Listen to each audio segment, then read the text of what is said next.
Poker Hello. Stars. That's us. Poker. We're the stars of poker. Yeah. Do you see the sweet title I came up for the stream? What'd you call it? Let's check it out. It's a great title. Poker with the minor YouTube Twitch stars. Oh, yeah. Hey, we had a sub there. Tavina with that 25 months in a row says, Ian and Heather know this already, but I just need to point out that Game Freak employee James Turner was responsible for designing the ice cream Pokemon Vanillish, Vanillite, and Villanux. Is there some kind of Turner ice cream conspiracy? No. Wow. That's amazing. Yeah, no, don't worry about it. By the way, the fact that there are Pokemon that are literally just ice cream, yeah, is amazing. Is it amazing or is it stupid? I think it's stupid. W Nivik 100 bits all in for poker. Yeah, that's the plan. So hey everybody, welcome. It's Thursday morning. That means it's time for 18 games and counting. I'm James. I'm Paul. And we're gonna play poker today. I like how for months we were like, I was like, poker, poker, poker. Like, it's going to happen. We're going to get poker sometime. And then we got casino games, and that was a fucking shit show. Like, that was a bad stream. It wasn't a bad stream, but it was not a good game to get. And then I woke up this morning, and it's poker, and I'm like, like, I kind of am not super into it this morning. Yeah, maybe when we start playing it, I will be. But then we started downloading the Poker Stars client. It's taken, like, it's 104 megabytes. It's taken like 15 minutes to download this thing. It's still going. There's still like 8 minutes left. I feel like we're downloading this on a Nintendo DS or something for some reason. It's ridiculous. I actually went and did like a speed test on this computer to be like, we don't have something weird happening, right? Yeah. No, apparently. Poker Stars just sucks. Apparently Poker Stars, I don't know, get some better pipes. Poker Night at the Inventory. That's cheating, though. That's not the game we hit. You got to play the game you hit. That's the way it works. Granite Fish, 25 months in a row. Welcome back, Granite Fish. I appreciate it. Welcome to my internet, Lur. Well, this is just terrible. How do you live? There's like XKCD comic that's like, you know, internet is doing good. Yay! Internet is off. Oh, well, I'll do other stuff. Yeah. Internet is slow. I hate this so much! Slow internet's the worst. Yeah. Slow or like intermittent internet. Yeah. Like when you're just like on the edge of a Wi-Fi network or something. So anyways, we are downloading Poker Stars. For anybody who doesn't know, so online poker has definitely had a little bit of a sorted history. At least in sorted history. If you sort its history, it goes from good to bad. It's not good. It's bad. Anyways, it's had a bit of a history here in North America, although mostly the United States.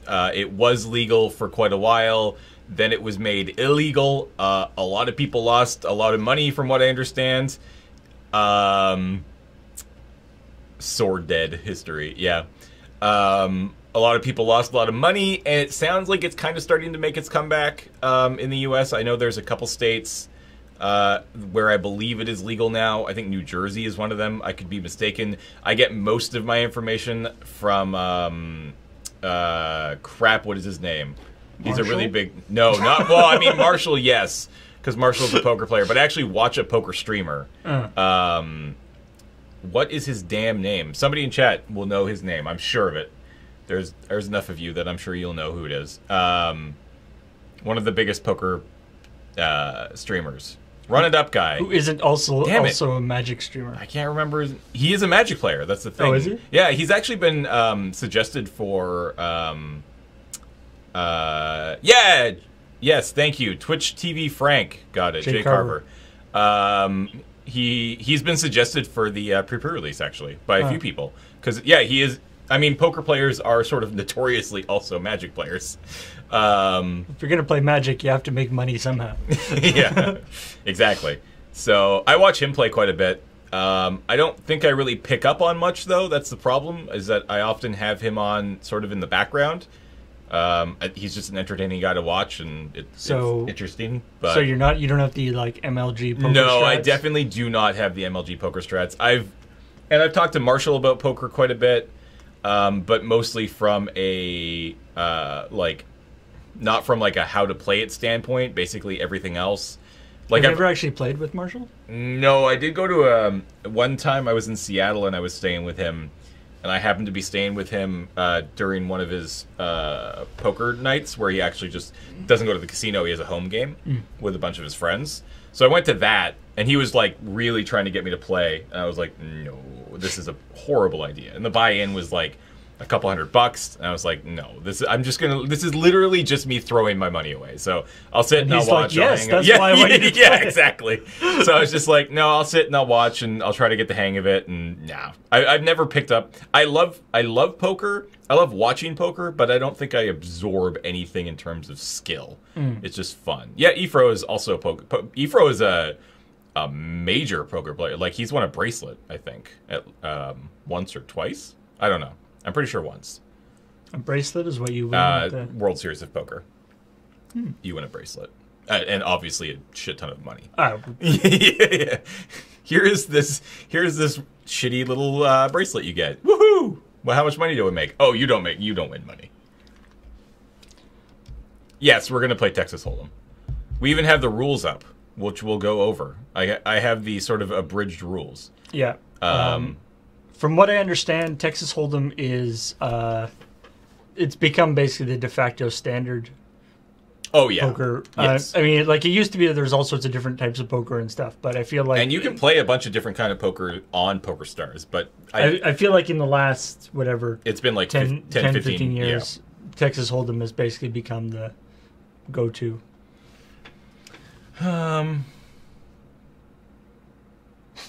I got you, fam. All right, sick. You guys can tell us whether to hit or stand. Wait, no, that's damn it. Yeah.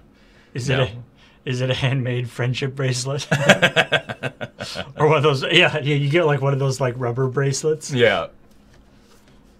Aha! It's done. Hey. English, yes. I don't need any of this. Hard mode. I agree. Playing poker. Actually, we'll just do the desktop so we can find it. All right. Installing. Playing poker in German. Space required, 310 megabytes. Space available, 50 gigabytes. I think we're good. Now it's going to be like downloading client. Yeah, like, many gigabytes. God damn it. No, this client can't be that complex. It's not a very great. PokerStars.com. PokerStars looks like the Magic Online of poker. Why are we playing that one? Why are we playing one of the one? Can we play one of the ones that's like a live, like a video of like a live person doing the stuff? What is going on here? Contacting site. How much of the company are they letting you gamble away then tonight? So we're gonna start with because there is just free. All right, sign up. We're not gonna show you any of this. There is a free account, so. It should be fine. All right, so let's create. We're going to. We are. I think we're going to try to. Unlike last time. Oh wait, poke blur. Hey, it's available too. Unlike last time, we are going to try to play with some real money. So we're going to start playing with fake money, but we didn't. So with the casino games, we put like $50 in because we were like, hey, we'll try to with actually putting some real money in. But all the games were so crappy that we never actually felt like it was worth it to really do any money. So we didn't actually spend any of that $50, and we just withdrew it again at the end of the session. So we'll see how this goes. Okay. Welcome to PokerStars. If you want to learn about our software and the features of each lobby, use the guide bar. Okay. Okay. So can we make it big? Yeah. Can we actually is there a full screen option or just I guess we can do this. Hide that. We've got some nice commercials down here. So these are all the tables. Stakes 200. Whoa. Let's scroll down the old list there. Scroll down the old doodly list. There's a Oh, there we go. 1 cent tables. 1 cent, 2 cent tables. Okay, so hold on a second. So we have no... So that's big blind, little blind, right? Yeah. So here's a question. So these are cash games. So cash, Zoom. Zoom is a special table format. As soon as you fold, you'll be dealt into a new hand with different players. Ooh, that's kind of cool. That means we just go, go, go. So it's like the... Sit and go tournament are tournaments that start when the required number of players registered. Spin and go is spin and go. KO is knockout is a type of tournament where, with 2 ways to win, eliminate the other players to win the immediate prize. Oops. And be amongst the top finishers to win even more. Beat the clock tournaments have the preset duration. There's playing for no money, small change, under budget, and too much real money can mean. Yeah. So here's a question: how do we play? Real money. Here, we can switch over. All right. Because we can show them all this, I'm sure. So here we have the option, which is just underneath the sub counter, which needs to be refreshed. Real money or play money. Let's go with the play money for a minute here. I like 25 million, 50 million. I like why it just makes people feel fun. Yeah, it's just like, I bet $1 million. It's just buy-in range $1 billion. That was the one at the top there. Which one? If you click on the top one.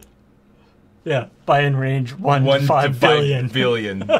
That's awesome. All right, so let's go like that. Oh, there we go. Billion. These are the stakes we want. 50 to 100. Yeah. So so these are just table names, right? So I guess these don't really matter. I don't know what the number beside here is, though. Is that how many people are currently in that game? No, this is a player count. Oh. I don't... Oh, maybe this is the max player. Yeah. So we can't... Oh, so then there's like the wait. So we want to join a table that's not currently full. Do 1 cent, 2 cent first so you just don't lose much. Well, first we're going to do play money. So let's organize by this and go down and get in a table with 6, I guess.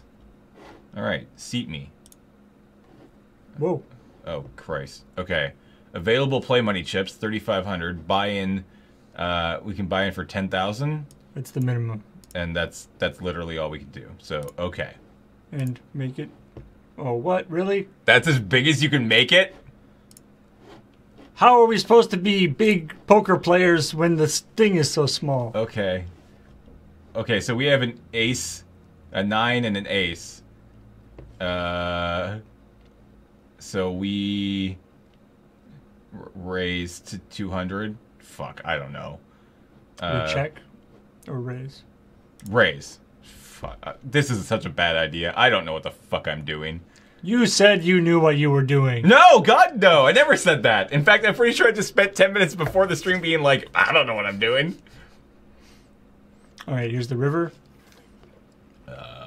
Where's the fold option? Oh, we're here. Oh, okay, shit. Check. 79. Fold any bet. Fold to any bet. Yeah, this is already maximized. Yeah, we're folding. Let's take that off. Call 995. Call any.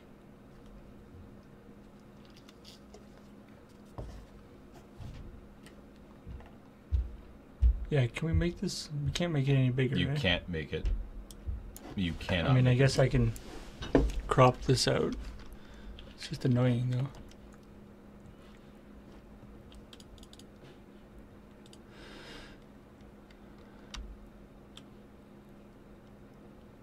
Three and a king. That's a fold, right?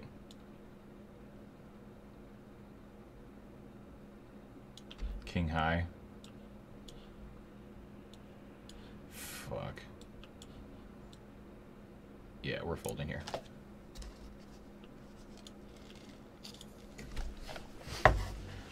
All right. See, the problem here, guys, is I don't think your help is going to work because I don't think we have enough time to wait that long. But I folded that hand. It did not look like a hand I wanted to keep. Fold now. Somewhere Never Marshall is fold. screaming at us right now. I mean, probably. Always fold. Jesus. See, this is a problem with fake money. Is people are just sort of a lot more like, fuck it, whatever. Like, Right. don't care, not real. If you have a percent of chance of winning when all in. We would have 100% lost there. Okay, Ooh. see, now this... Okay, I don't know much about poker, but... This seems really good. So let's... We don't want to scare people off, though, right? No, I think we go raise to 500. I don't know. They're gonna... Oh, they're in. They're in? Pocket rockets. Just all in? No, I want my money. Slow roll them. Yeah, because if you go all in, then everyone else just folds, right? I mean, that's kind of the point. I don't know. Then again, in this version, maybe they wouldn't do that. You could Skype Marshall in. No. That's okay. 6, 9. That doesn't really help us at all, I don't think. Not really, but it's I mean, we fine. still have pair of aces, which is pretty darn Wow, good. 2,500? Fuck you. Call.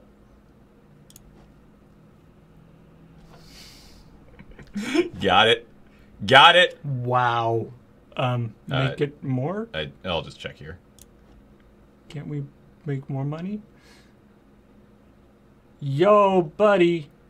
All in? Damn it. What does he have? I mean, there's 6, 7, 8, 9. I mean, I'm gonna do it, because fuck this. Like, don't get Three of a kind aces. He has the straight. Screw you. Call. You... Damn it! He did have the straight. Oh, damn it. I hate poker. So That's that's why I it. was not excited about poker today. Bodied! Well, that's it for poker. We just lost all our money. Yeah, we still have 25,000, but I don't want to play with this jerk anymore, so screw you. How do I get out? Lobby. Can I just James does not have. leave now? I thought that... I wanted to get poker like weeks ago. Now I'm like, I woke up this morning and it was like poker, and I'm like, oh, fuck. Fine. Did you know more about poker weeks ago? Or? No, I just was excited about the idea of poker, but now I'm just like, this is dumb. Seat me. Yep. This is really annoying. Yeah. The UI. Ooh. McFlay. Why are there... There's two people whose avatars are doors. Check. I like my King 10. We got this. Shit. Oh, we got a pair of 10s. Pair of tens? That's not... I'm in. That's something. Now you need to use... Ah, damn it with that $1,000 bet. Fuck you. I'm in. You don't have anything. I called to 1,000. Call 1,000. Help! Help! Oh, shit. Fold. Why, that guy just... That guy just went in for 81 all in. Oh, yeah. I fold. I fold.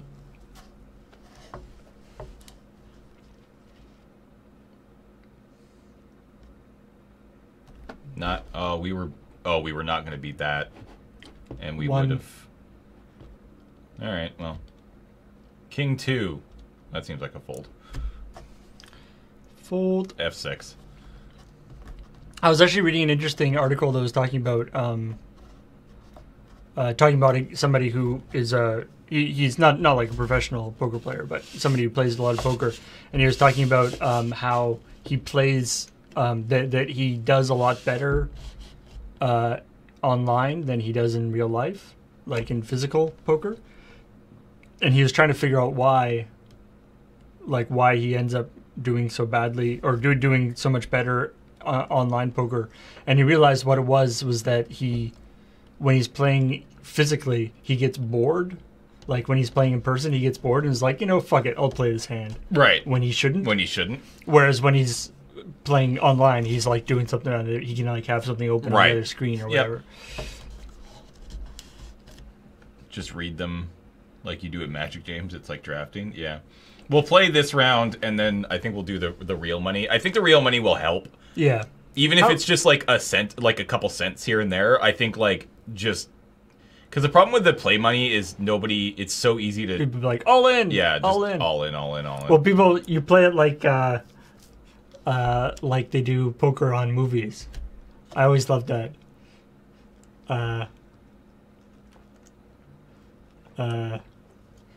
Yeah, if you believe like movies like Casino Royale or whatever, poker is just everybody going all in over and over again.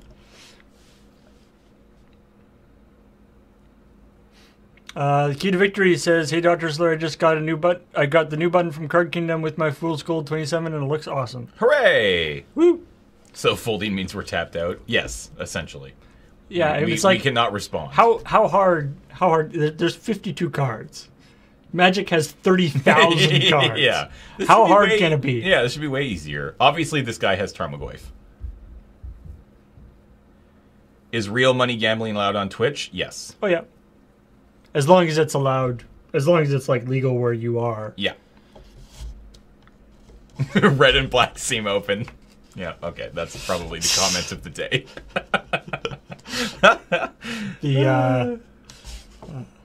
I remember I saw actually there's I forget what her name is, but there's a woman who's she's a professional poker player, and she was talking. I saw an interview with her, and they were just asking her about like Casino Royale, right? And she's like talking about how Bond is actually like a terrible poker player, saying like you're sitting there playing against a guy whose tell is literally his eyes start bleeding. blood, yeah. It's like, how much more obvious could he be? I mean, could make it something. We're on suit. It's not good, but you could get there. I feel like playing a hand here, so we sat at the last one. Again, it's fake money. We'll take it a little bit more seriously. I think you would fold this. Like, do you just fold this if we were smart, if we were good gamblers? I feel like this is a fold. 5-7 on suit is a good hand. Is the Card Kingdom button still the clock? I believe so, yeah. So we got 2-2-2 and call 100 here. Bit conservative. Cut on hard red. Have mana open for remand. See, this is what I was afraid of, that today was just going to be... Ooh. That's interesting. Yeah, I'll take those. 3 of a kind? I'll take those 7s. I'll take those 7s. Do we want to raise? Sure, let's raise. Oh, that was snap raise. I'm feeling lucky. Alice 1726 with that just snap in. Fold, fold, fold. All right, you guys are still in. Ooh, okay. It doesn't do us anything. Check, check, check, check, check, check. Okay, we have a full house. We do? Yeah. 1, 2, 3, 4, 5. Full house. I'll call 100.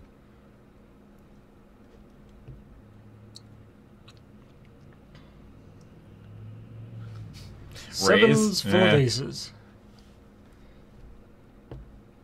Yes, we won a hand. I was gonna say, I would like us to win at least one hand before we go into real money. Before we decide to go real money, we got it. See, this is a thing that like you can't just pick up. Like 100%. I apologize to the poker players in chat because I can't imagine how frustrating this is going to be for you. We don't know how to play poker. We are not good at this game.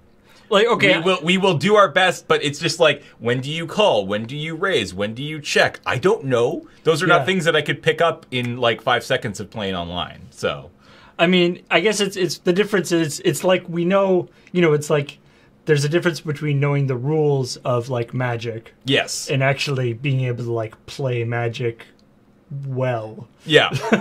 We know that like the rules of Texas Hold'em are pretty simple. Yeah, the rules of poker are fairly straightforward. Get the best hand, and here's a list of all of the hands in a descending order from best to worst. if you have this hand, you're going to beat this hand. That's an easy thing to grasp. And you guys could throw out information like, raise if you get below 15, check above 17, right? Although that's obviously, I thought that was a real thing. That's obviously not. But to be fair, James, most players don't know how to do that all the time. Yeah. So we will do our best, and I feel like we can win some money today. We're already up $1,692 if you don't think about the fact that we lost 10,000 already. All right. Well, I'll keep 8, this 9. 8-9 on suit. Like 2 cards that are like what do we call them? Suited. A run that, or like a suited concurrent or consecutive numbers. Yeah, it's more likely. So like here, suited connectors. That's it. Sequential. Like here, we probably just fold. Right, because we got nothing. Although we can't. We have to check. Oh, we're on the blind? So we check, I guess. But we're fold on this thing. Can you tell me about yourself? I'm a first-time watcher coming from the poker listings. Well, first off, I am sorry. we are comedians. We are streamers and YouTubers and comedians, and we don't play poker. In this particular show, we play in this case, the 18th most popular game on Twitch at the time. At 8 a.m. Pacific. At 8 a.m., which in this case happened to be poker. So that's what we're going to be playing. We have somewhat little experience in poker, but we're going to give it a shot. Yeah, we're going to give it our all. So welcome to the channel. Enjoy. Give us a follow. You will never see us play poker on this channel again. That's actually not true. I do really want to play poker on AFK. I think that would be a ton of fun. See, we did this again, right? So we have 9, 10. Oh, this is offsuit, so let's fold this. Are we on the... No, we're not. Are we on the blind right now? Yeah, we were on the little blind there. So theoretically, we could have... It was cheaper for us to hold it. Yeah. But... Fold if you get black cards, check if someone raises, and always checkmate if possible. Yeah, IRL poker on AFK, I think, would be a ton of fun. Yes, I have seen the new... well, it's not... I saw the green-black legendary human that can make snakes. Which is pretty sweet. Snake. AFK with silly costumes. Poker on AFK would be great, especially if you can come up with a way of doing hand cams. We very easily can. Mm-hmm. It probably would only have to be... It would have to be like a 4-person game, though. I guess we could probably do 5. That would be kind of hard, though. Yeah, that'd be a lot of little cameras. Yeah. I mean, how many cameras can you... I don't know if we've actually hit the limit on how many USB cams. Woo. Okay, so this is good. And so we're also... So right now we're the big blind. Yeah. So that means we got to... Like, there's no point in folding. Right? Are there even... no money was put in before the game. Like, this was 50, raise. Oh, you're the button. Sorry. Yeah, this is the button. What's the button? That's where you start? That's the start? Button shows the dealer, yeah. Anyways, raise 200. It's still a good opening hand, yeah. Yeah, this is still a great hand that we're going to play. Where's the... I thought there was a little thing that said who is the blind and who is the... I don't think there is a blind, big blind. I don't think on this table there is. That seems odd. But anyway. You guys need to do a poker stream and just be deadly serious? Wouldn't happen. We could maybe pretend to be serious for about 5 minutes, but then it would just roll out a thing. But I'm thinking like buy-in is like whatever. Raise 400. Screw you guys. Buy-in is, you know, $25, and you bet with, you know, nickels and dimes and quarters and stuff like that. Because that would make it fun. Because I think if we did poker at the Moonbase, screw you guys. I'm doing this. We're just look at this chip bonanza. Everybody's very happy today. Yeah, apparently everybody has. Wait, what? But Damn it! Newmont Ghost! Newmont Ghost! What is going on? Screw you people. Wait, is that new mod? What? No. Oh, no, I'm just saying Newmont Ghost. Yeah, just notices the lure hello as well. Bastard. That doesn't seem fair. Because the thing is that if we were to do... Oh, wow, they just went... Jesus Christ. Screw you. The river hasn't even come out yet. I'm calling. I'm calling. What? See, this is the problem with fake money. And this is why I think if we were to do poker on AFK, we would have to do it with our actual personal money. Oh, here we go. Because if it was just chips, we wouldn't take it seriously. Hello raising. Is our credits. Oh. Okay, 3 kings. I bet 100. Would you just go away? They're all in. I call. 3 kings, 2 queens. Yes! Boom! Retire champion! Oh my god, this hand's amazing too! Full house, kings Full on house. queens. Woo! Sounds like a fun house. And look at this fucking sick hand, guys. Someone get fleeced. I like getting fleeced. I've never heard that before. Cam needs to put on his poker costume. Yeah. I raise. Be aggressive. Be aggressive. Yeah, we got all of our money back, by the way. And more. And more. Like we're. Did we start with 13,000? We started with 35,000 total. This really? is kind of shitty. Yeah, like we've almost tripled our money in this game. Like I feel like we keep going. But again, this is one of those situations where I'm not entirely sure. I don't know. So let's just call. Nah, this is bad. Yeah. I'm gonna keep going. This flop is bad. Let's check here. Okay, we got kings, ace high. No, I can't walk away. This is so good. We're gonna win. We're just testing the table, guys. It's fine. That person says heart. What does that mean? I think we lost. Yeah, we lost. I wasn't paying attention enough. I mean, sure. Like that's good. Yeah. Let's go like this. Ooh, big spender. Let's see what happens. I'm curious. Like, let's test this out. Like, what happens if we bet? Again, like with fake money, it's like, well, this person has 29,500 fake monies. I put in 1,000 fake money, so obviously they're just gonna put in 1,000 fake money. They folded. Hooray! Der Pilsner, 4 months in a row. Sorry, can you switch over to the? Lots of Racto support in this format. God damn it! All in. What is this bullshit with the little heart? What the shit? Okay. I mean, fuck it, right? We have a pair of 7s. Do we just do it? I don't know. Screw you. That is a spicy pot. Fuck. Whoa, what? Damn it! We lost a lot of money. Easy come, easy go. All right, let's try to do this for real.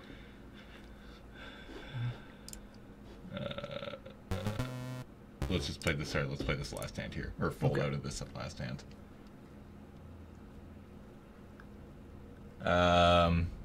Machea, or sorry, Der Pilsner with that 4 months says lots of. Oh, you got that one, yeah. Machea has just subscribed though. Welcome to the channel. Hello. Yeah, all that fake money is gone. All right. Easy come, easy go. Oh, fine. Fuck you. Let's just play out this hand and then we're done. Sit up next hand. Sit out all hands. Popcorn Squirrel. Great name. Do we have to just sit out? Can we just leave? Well, yeah. No, I'll play with this hand though. Popcorn Squirrel. 13 months in a row. I don't know how to poker. Are you winning? No. We were doing quite well, and then I kind of got greedy. Yeah. I honestly thought we had a good hand. All in for final hand. I mean, I guess. No, that wasn't all in. Oh. Oh god, they called. I like all in except for $132. It's like, really, what are you keeping back? Check. We have a 3. We have. Like we have 3 of a kind. Call. Yes, we did it. What are we at now? We're 21,615. All right. We're out of this. Leave. Okay. Switch it over because we got to sign up here or do something. All right, real money. How do we do this? Account. Oh God. Oh, we can select image. Okay. Oh Christ. There's cashier. There we go. All right. Really, you can't PayPal? That's annoying. All right. So,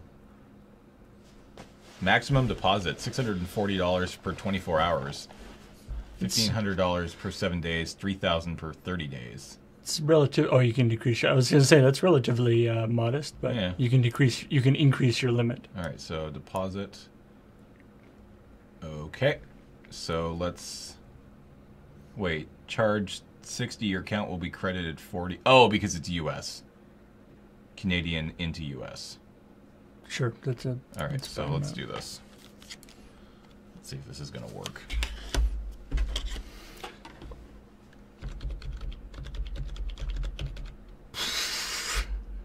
Jeez, can you find out you lost? Look, we've established this before. This is still less money than we spent on NBA or on the FIFA game. Yeah. And I think we've already got more entertainment. All right, let's go. Sure, let's do that. We don't have a bonus code. Let's not save payment. No, do not save, but don't ask again. All right. Boop. Take that back. Submit. Okay, so this probably needs to be you, I assume.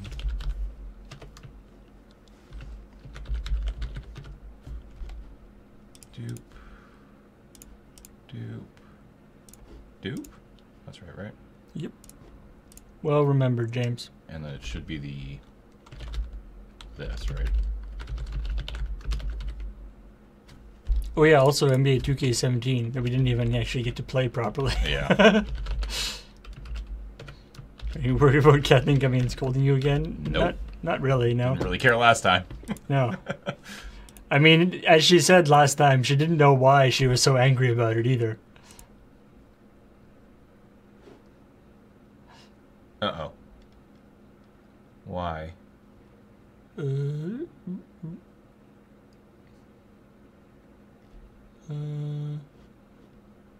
Wanna double check the... Yeah, we're up $100 or $1,115 there. All right, let's try this again. Here, I didn't save because I didn't want to. Okay, deposit. Let's try this one more time. It's a Visa, right? Yeah.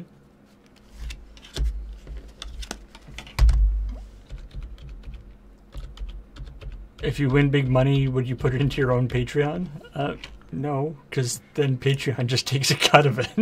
We aren't going to be winning big money. We're going to be playing literally the lowest tables you can, so... Yeah, I mean, even if we did win a bunch of money, we would just have that money. We wouldn't have to put it into the Patreon. Huh.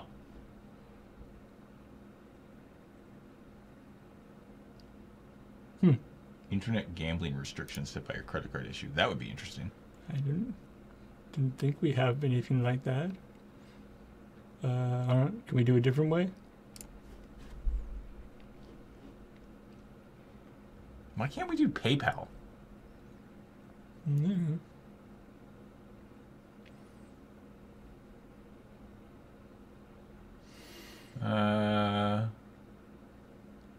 Yeah, it's true. We did get onto the BCLC website fine last time. That wasn't with this card, though.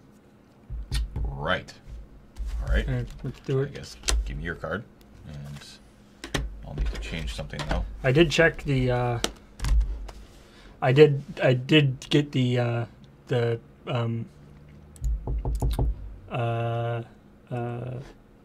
refund from the BC Lottery Corporation. Yeah. So that all worked out. Shoot. Did you get the coffee I sent you? Felipe Modesto? I do not know. Although I think we did get a package from you. I don't know. I haven't opened it yet because we were gonna Grandma's gonna do mail time. A mail time with it. So if that's what is in there, then Shoot. that seems good. How do I? Ah, there it is. This needs to be your address. Oh, you can't have a different address than It'll need to be match the card. So.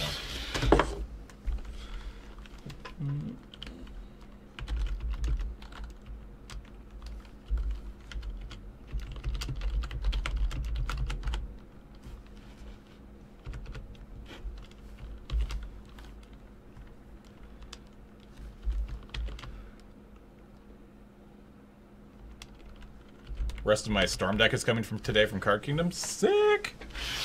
Hey, Senior Rod Rod, 100 bits. Oh my god, is this famous online poker YouTube star James Turner? No, never say that again. That's a different James Turner. Okay, updated address. Let's go to cashier. Let's try this again.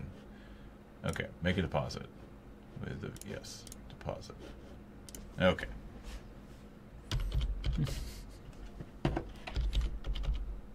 You would think the process of giving money to the casino would be the easiest part of the yeah, they'd be like, what's that? Your credit card's expired? Meh, no worries. Just give us the money. Yeah. Just insert bills into your CD-ROM drive. We'll get it. It's fine. What is going on?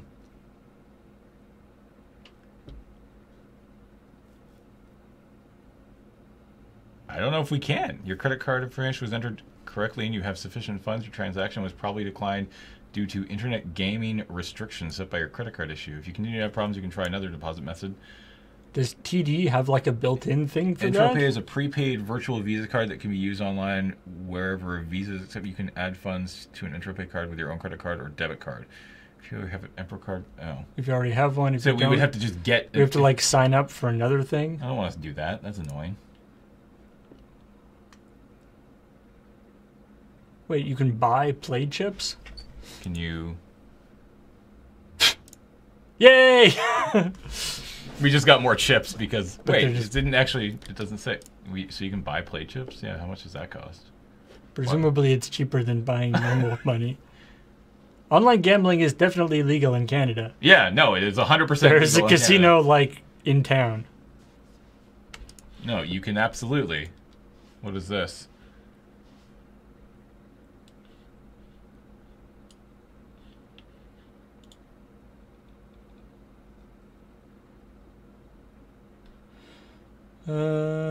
Oh.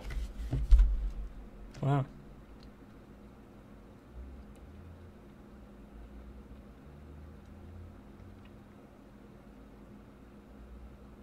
We might not be able to play because my credit card, I don't have one right now.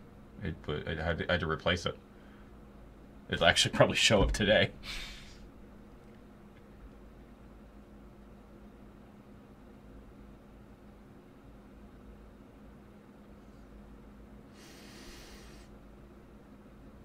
Huh.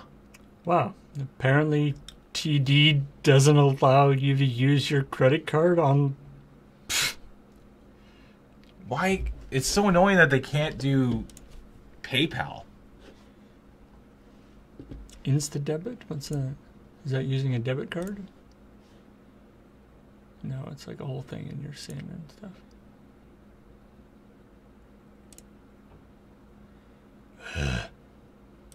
Go back to the chat.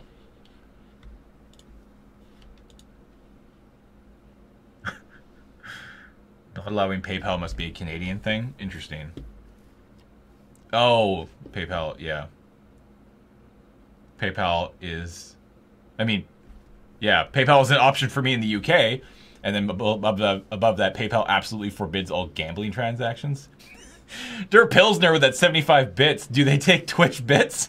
No. Unfortunately not, but thank you for the bits. Except Bitcoin? No. I don't think so. You can do Visa, MasterCard, instant checks, instant e-checks, Intro Pay, Insta Debit, NeoSurf, and PaySafe card. So theoretically, we could sign up for an Intro Pay card and then add that.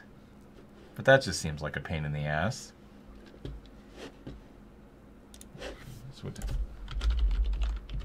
IntroPay. Dogecoin. Yeah, it's just like a prepaid. It's essentially an online prepaid Visa, is what IntroPay is. Bring a hand cam to the studio in town.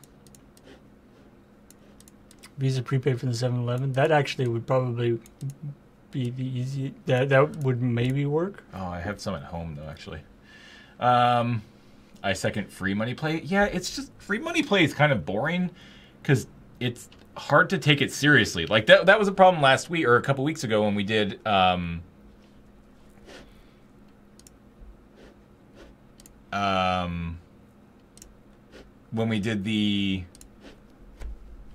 casino games. Casino games is when you aren't playing with real money, it's just so easy to just not take it seriously.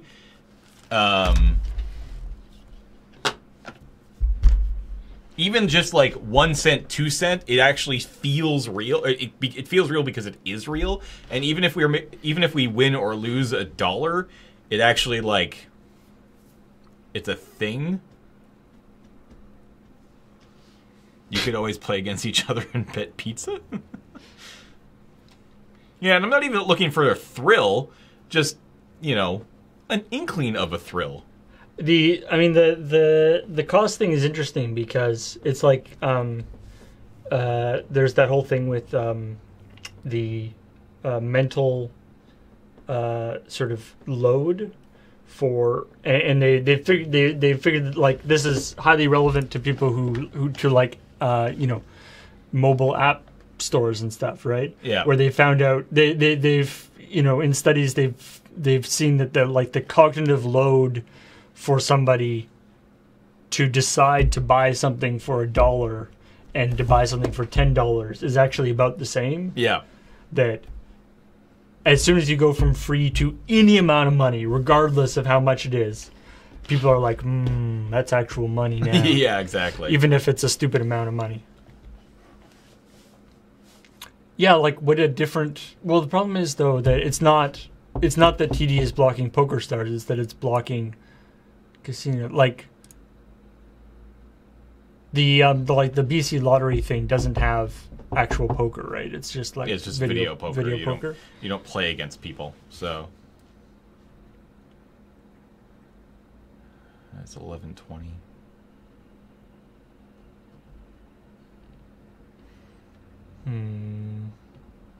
Yeah, so the prepaid gift card would be a thing. One way to do it, I guess. Yeah. It's kind of a pain in the ass, but we could go get one.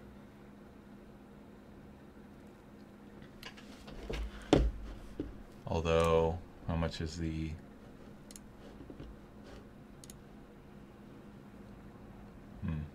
Oh, you can do an amount at the end. Oh, yeah, you can just put in whatever you want, because we could just go get a $50.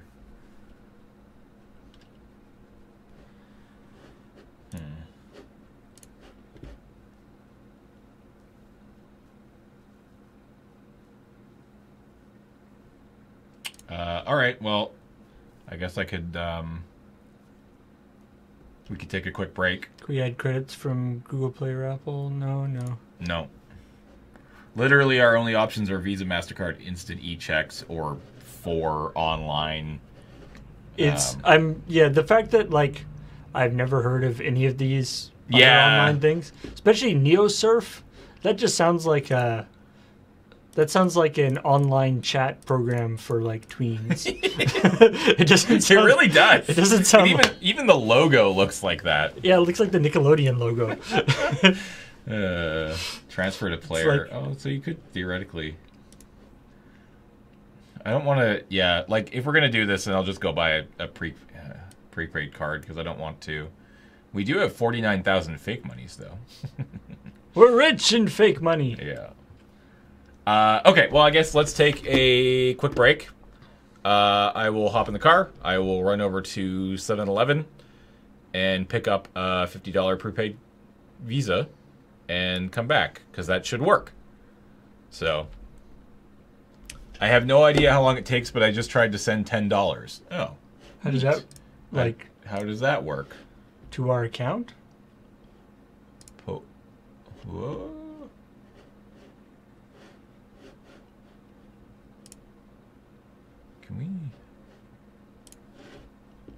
hide this? No, just hide from a search feature. They sell prepaid cards in supermarkets? Yeah. Yeah, I mean, honestly, going to the 7-Eleven is fastest. Or going to the Max. It's like 2 blocks away. It's not or far. 3 blocks away. It doesn't look like whatever money you sent through is here. At least not. Complete this step. Okay, I don't know what that is. Challenges. No. Currently, we have no challenges available. Okay. Challenge is play poker. And slushies. No, I don't want a slushie. I guess. Oh, Who the hell's that guy? I don't know. Hi, dude. Scoop? Scoop is just, it just takes away all your money. It's like, all right, you just scooped. All right. Well, if that money comes through, who sent it? Wild Peaks. Wild Peaks. If that money, they sell prepaid cards in super. Yeah, they do. All right, whatever. Let's take a break, and I'll be back in a few minutes. Wait, was it Wild Peaks or was it somebody else? Keep going up. Oh no, Wild Thing. Sorry. Wild Thing. Or Willed Thing. I think someone at PokerStars has to approve it. Wrong Wild. Wild Things. All right, cool. Well, if it shows up, thank you. We appreciate it. Yeah, I mean, if it doesn't show up, we also appreciate it. But Yeah. hopefully you can get your money back. I mean, if it has to be approved by somebody at PokerStars, A, that's weird. But B, I guess it could take a little bit. Can't you get a card for it on Maximus Cards? I mean, probably, but I'd rather not have to sign up or buy some... It's like sign up for a thing to sign up for a thing to sign up for a thing. Yeah, it's just so annoying. Stupid. So, all right. All right, we'll be back. Or James I'll be back. will be back. Yeah, Apparently, I'll still be here. You take a break or chat. All right, I'll take. Let's take a quick break, and then I'll be back, even if James isn't back, and we can talk about stuff.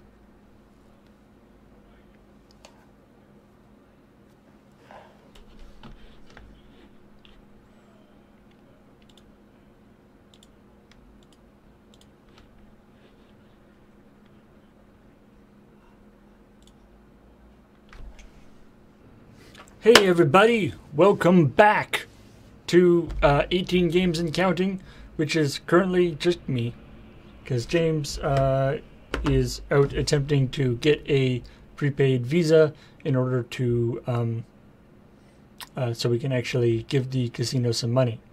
Because it turns out that giving money to an online casino is more difficult than one would think. You would think that the giving money would be the one process that they would be super good at. But, in the meantime, a very generous person from our chat, Wild Thing, has sent us $10 on here. So thank you very much. I guess we could get started with this. Wait, why am I even putting the... It's not like there's amazing sound. So I guess we can give this a try without James. Let's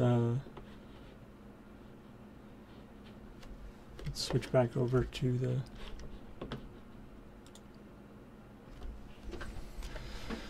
So, let's look what we got here. Let's go, here are the real cheap ones.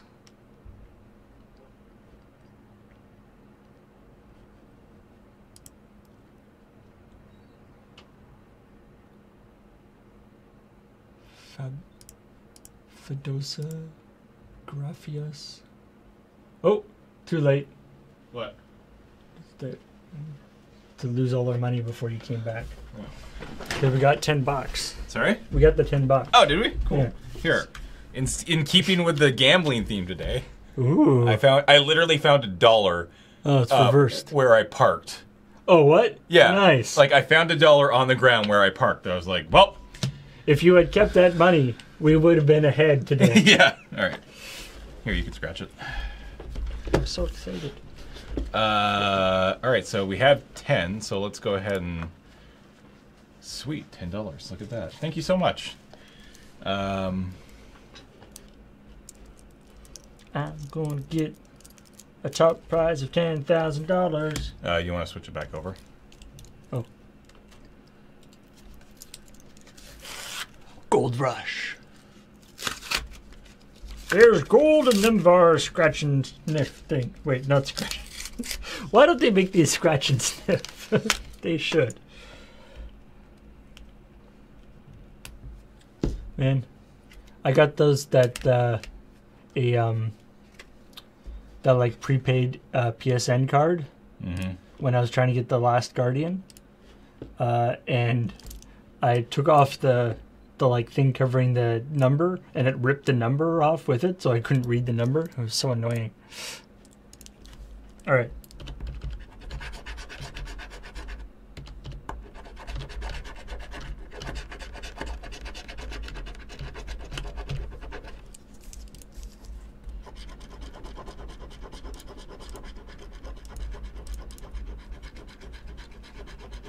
I need wait, is it? Shreds play 3 identical prize amounts. Boom! $2! Yo! Awesome. Check it out. Oh, whoops.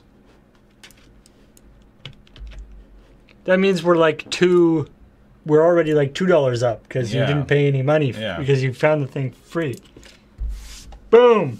If you're using a gift or prepaid, make sure the card is past the activation period before attempting deposit. You can check the status available. All right. Oh. Did it not work? Well, I'm trying again because I selected Visa, and it is not. It's not a Visa? It's it's a MasterCard.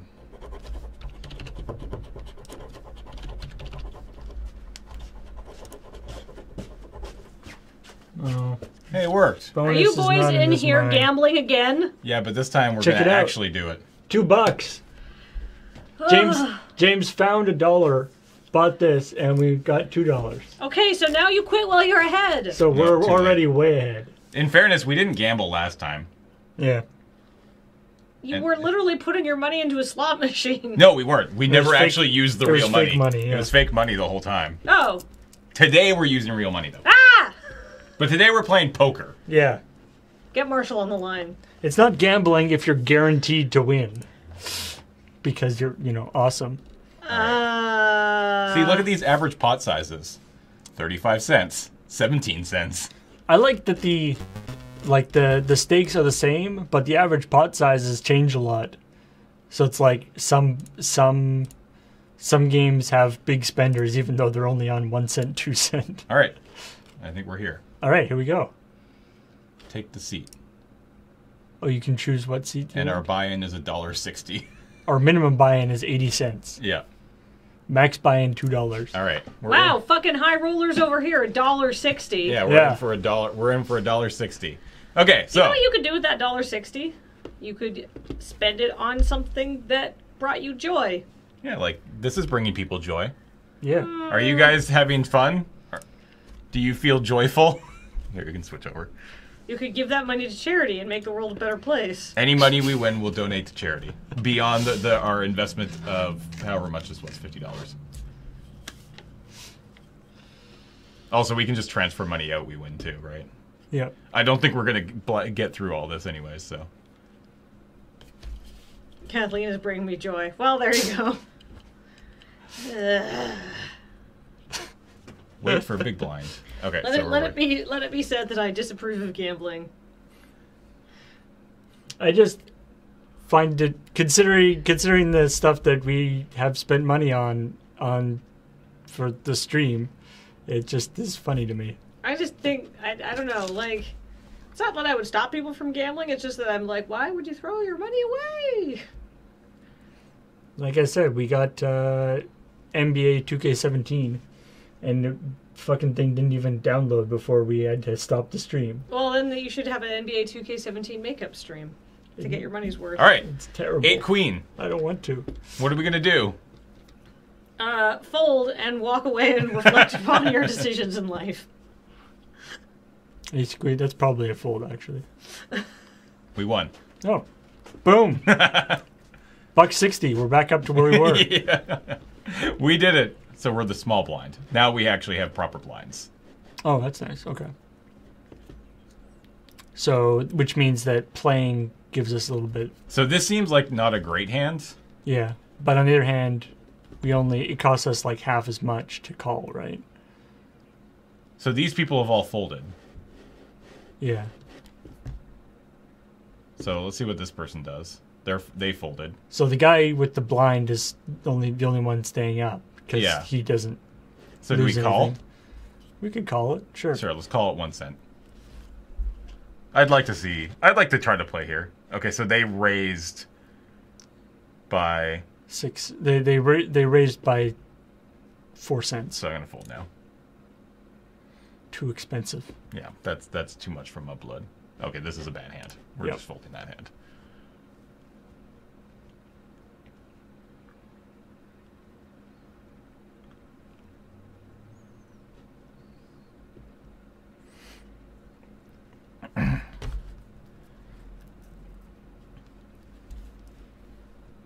What was our hand again? So this is fun. Now we can see if we were going to do anything. So we would have a pair of 4s. We would basically have the flop right now. Which everybody has. Which everybody so has. Doesn't give us so much. it doesn't do much. Right, it's the flop, and the river is the extra card. I kept doing it the other way around. Yeah.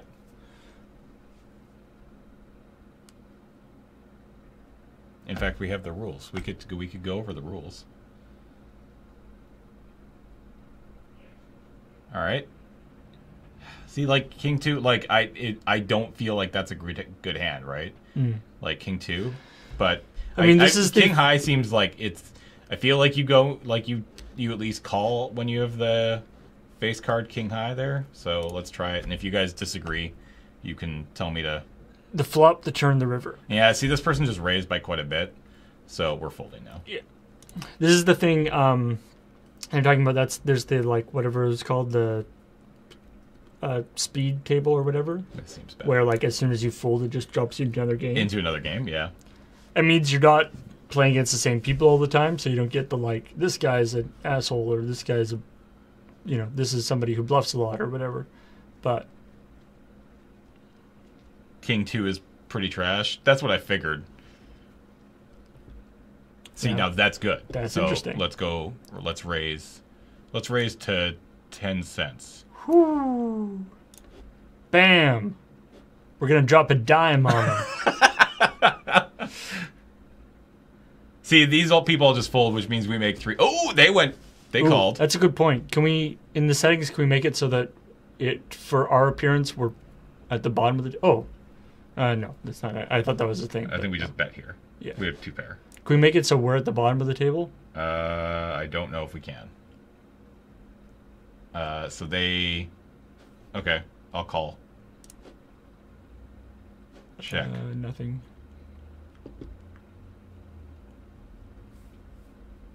What? 34 cents? Are you mad?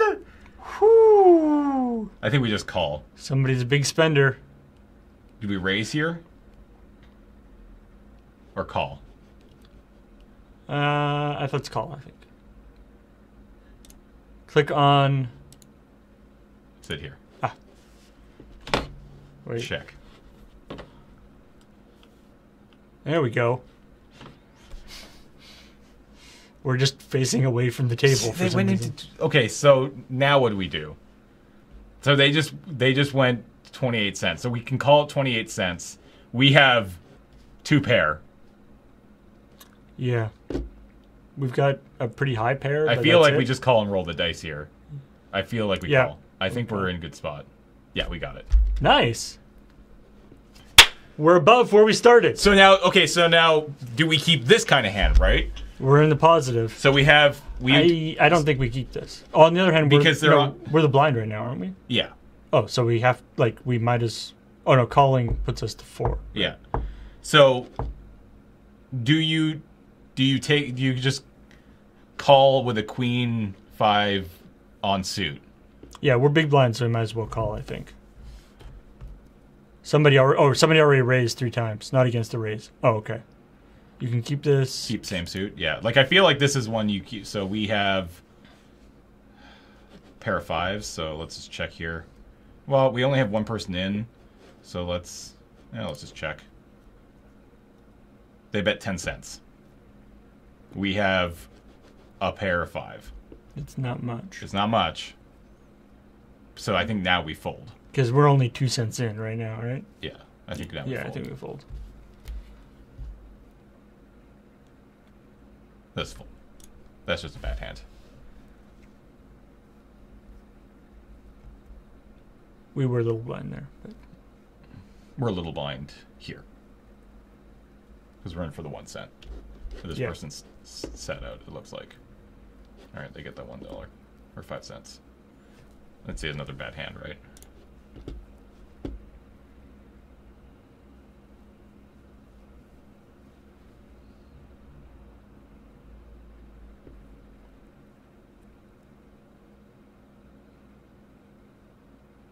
This also seemes bad.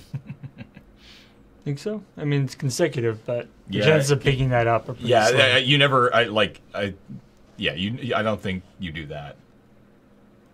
Ooh, Marshall's here.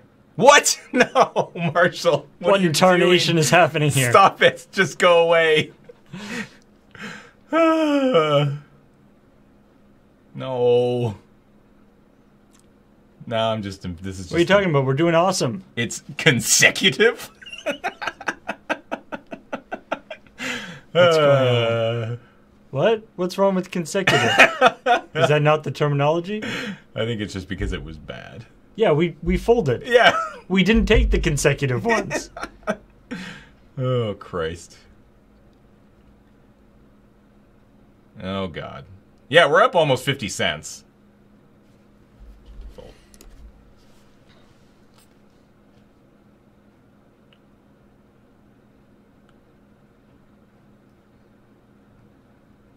Oh, dear. Nobody can help us. This is... All right, we're big blind right now.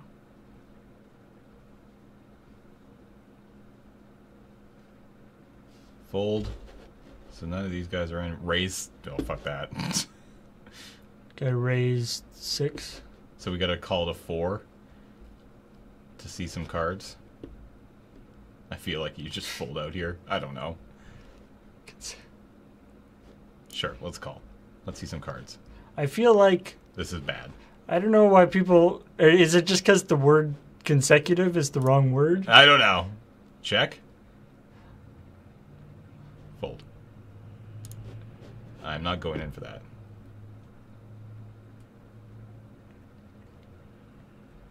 See, this is...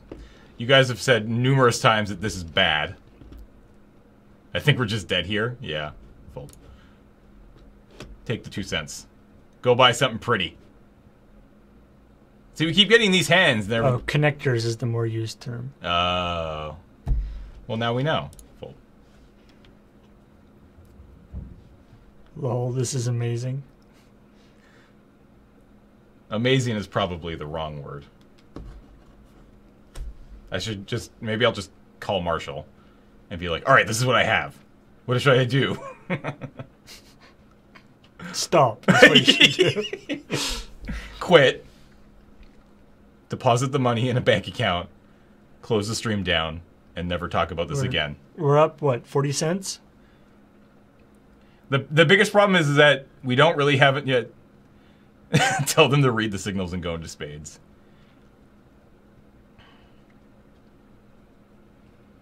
Skype him in. I assume he probably has things to do. New stream, who dis? This is also a bad hand.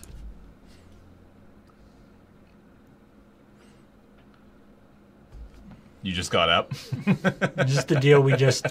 I mean, I guess that's what it is. A lot of it's just a lot of folding, waiting for the right hand. Yeah.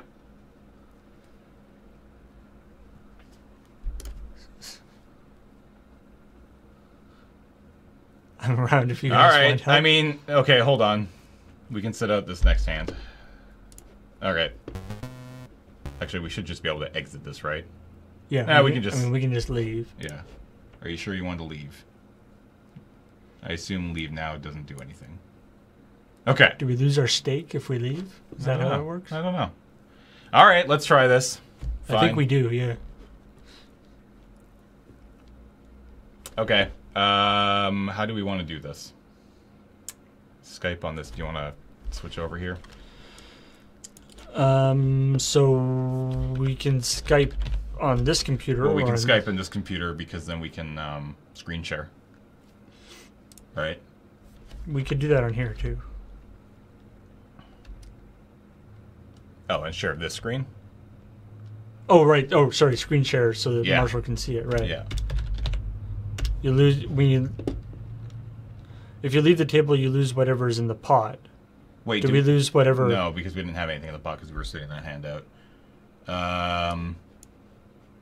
Oh wait, but why are we down so much then? We're not.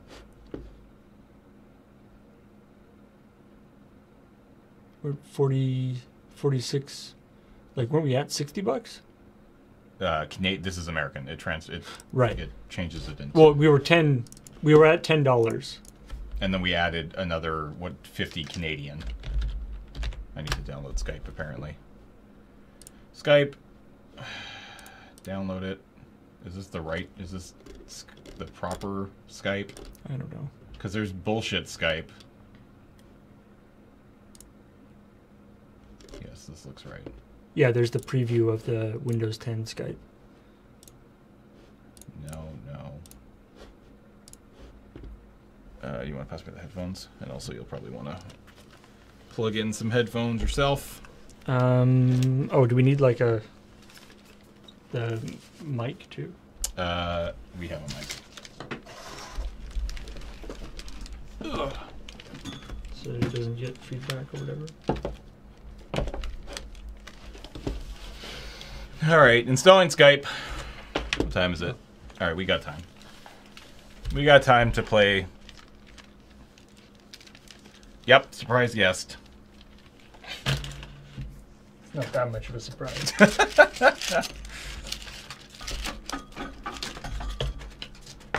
Why is Skype taking so long?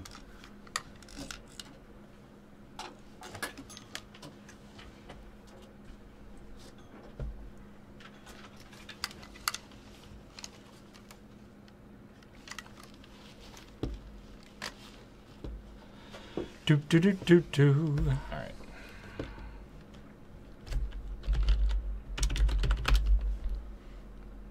God, I assume that's my password.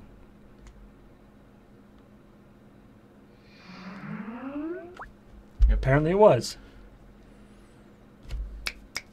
Cool. Video. We don't have a camera, so that's fine. Yeah.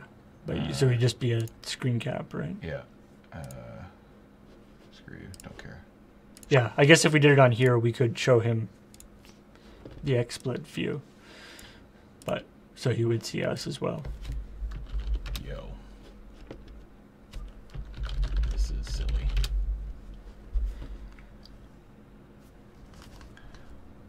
H Queso with 100 bits. Thank you.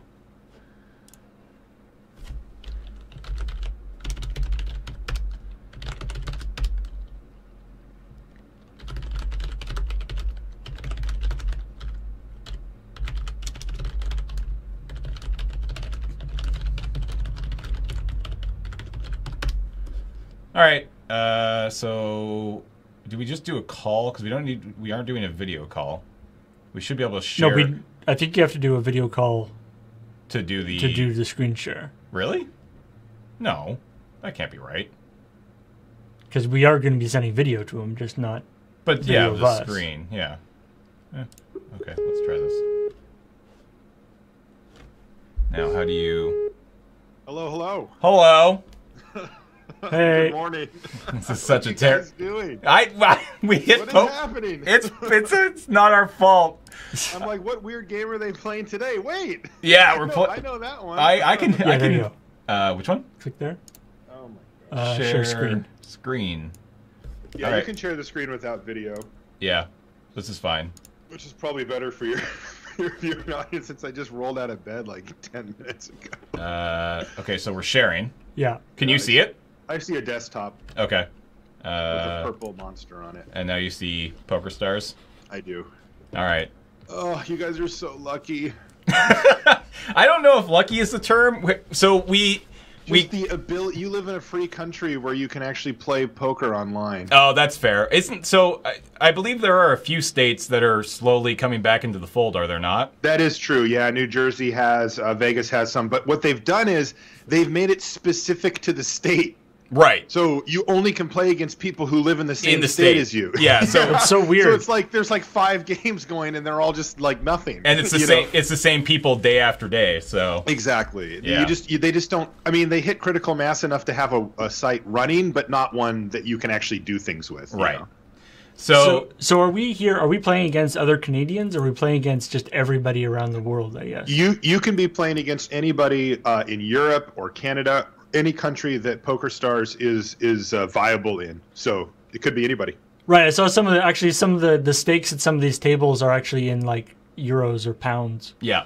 Oh, is that right? Interesting. I mean, look, this stuff went down for us in 2011. Right. Like I haven't played a hand of online poker in years now, and I used to play a lot. Like, Right.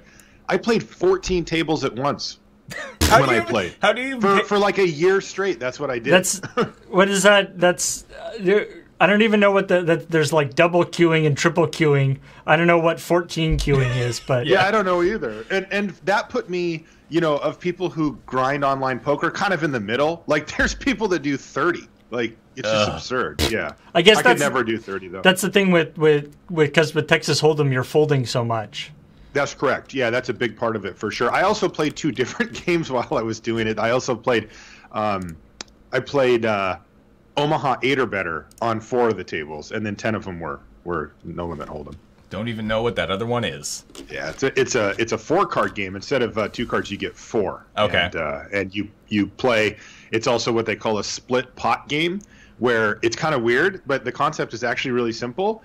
The half of the pot goes to the person with the best poker hand, and half goes to the person with the worst. Oh, Oh, interesting. what? Yeah.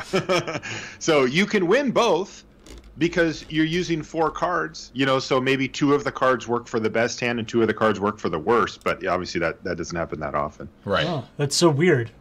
All right. Yeah. All right. So what are you guys doing here? You're playing a little 2 cent, 4 cent here? We're playing a little 1 cent, 2 cent. Little 1 cent, 2 cent. All right, the microest of micro games. It looks That's like good. That's a cool. Oh, we can go. There's also 2 and 5. It looks like it goes 1, 2, 2, 5, 5, 10. All right, so this is how this works. I understand you guys aren't trying to run up a career here, but I once did a thing with a group of poker friends called the Bankroll Challenge. Okay. And the Bankroll Challenge was we had $50 to start with, Okay. and we had to try to run it up as high as we could. Okay. But the main principle behind this is that one of the things that you never hear about from poker, but it's super, super, super, super important skill to have, is managing your bankroll, how much money you're playing with. Because if you risk, like let's say you had $50 and you're like, well, I'm going to try to run it up as high as I can.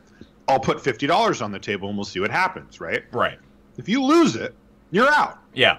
And in real life, when you're grinding poker, that means you don't have any working capital. You cannot make money anymore. You're broke. Right. So now you have to go get a job or borrow money until you can get enough to start playing again. So you would never, ever do that, right? Right. The idea is you want to have 20, 30, 40, 50 buy-ins in your bankroll before you buy in. So we would buy in for $50, and I would play at these tables until I could grind my way up to like 5 cent, 10 cent, and I actually ground that thing up to – I ground it up a lot. Now that you guys played have a lot. expert help, I'm much more in favor of this. It's Kathleen. Hi, Kathleen. No, I feel like that's hypocritical. So Kathleen is what very your guys' disapproving of us gambling. Oh, is she? Oh, I see. So what's your fake bankroll here? You know what I mean? Like you should put yourself in that. Are you guys just playing for fun? Or are you trying to have a little session here? What are you trying to do? We put $50 Canadian in. Okay. And we actually got sent 10 so the fun thing that we found out today is the bank that we do all of our business with for the site doesn't actually allow their Visa cards to be used on PokerStars.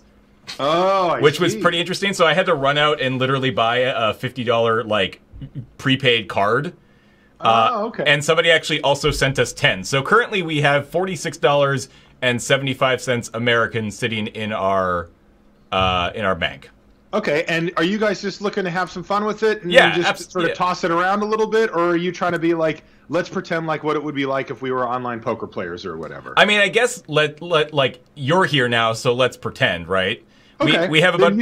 Then you are in the right place. You guys should play in the same game that you were in. So the 1 cent, 2 cent. Yeah, you should start out low with that kind of buy-in. Plus, you're kind of just getting yourself, acquainted with the software and the how the games feel and that kind of stuff too. We were actually doing some of the fake money ones, and the problem those are awful. Well, the problem with that, yeah. So some of the ones there's literally ones where it's like 1 million, 5 million. Yeah. Average buy-in $1 billion. I've never understood that. I never have. It's the weirdest thing, man.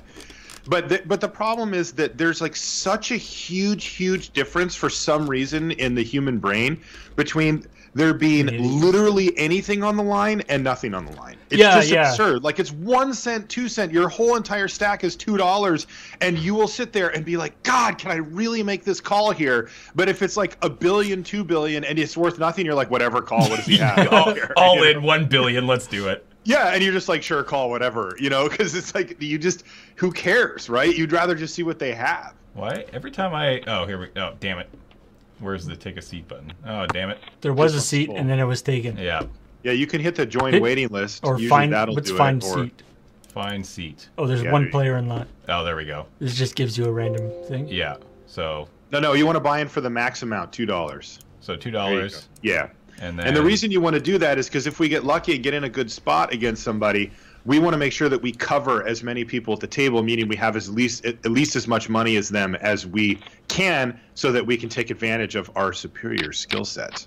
Right. Oh yeah. So it automatically checks wait for the big blind. Yeah, you should do that. Okay. So you might Yeah. If you don't, you have to post what that's called, and it'll just put the big blind out for you wherever you happen to be seated, and that's a minus EV play. That's a play where you're forced to bet, no matter what your hand is. Right? You're putting out the 2 cents before you even get to see your hand. Right. And that's a disadvantage. So generally, unless you're just like in some super hurry to get into action, I mean, it's going to be 2 minutes or 30 seconds or whatever, and you'll have a hand in a second anyway. We got a serious pot going on here. Oh yeah, man, these guys are shipping. All right, well, the diamond came in on the turn, though. Let's see if somebody has it. King Jack. Oh, the nuts. Wow. Oh, he hit a boat on the river. Wow, that was a sick river. Hot Bud 77 with a savage suck out there. So brutal. So many words that I don't understand. So, yeah, so they went all in, and the Russian guy over there, that is Russian, I'm pretty sure, he had the nut flush. He had the highest possible flush, an ace-high flush.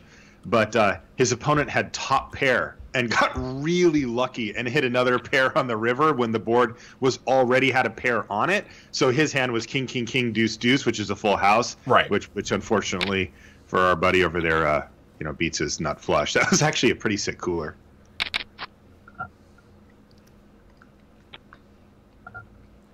So how have you guys been approaching this? Have you just been kind of guessing around at how you wanted to, which hands to play? Like, oh, this one looks fine. I guess we'll do something. Or I mean, it's like we know the basically what we're going for, and so it's the hand rankings and such. Yeah, and so it's like we've been basically going for like if the opening hand is whatever, has the same the same suits or is like consecutive numbers.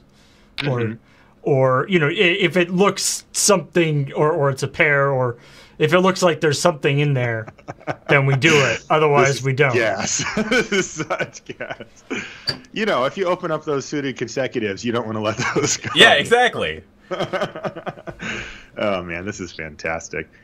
So what we're gonna do is, when you play micro stakes, which is what these are called, you're leaning. A lot of your skill set comes from the fact that you know which hands to start with, and your opponents don't. They don't really care because they're like, whatever, it's $2, or they just want to splash around and have some fun or whatever. Right. Or they're just inexperienced, like they just don't know what those hands look like.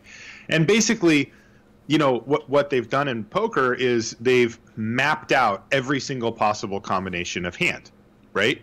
So, if you just start at the very top, there's ace ace, right? That's the best possible hand. And then there's king king, and then it goes down the line until you get to start looking at weird combinations of cards like queen 8 and queen 4 and king 6 and all these other ones. And generally speaking, what you want to try to do in these games is to try to decide, roughly speaking, which percentage of those hands you'd like to play. And of course, you're starting at the top. So, for example, if you played the top 10% of those hands, right?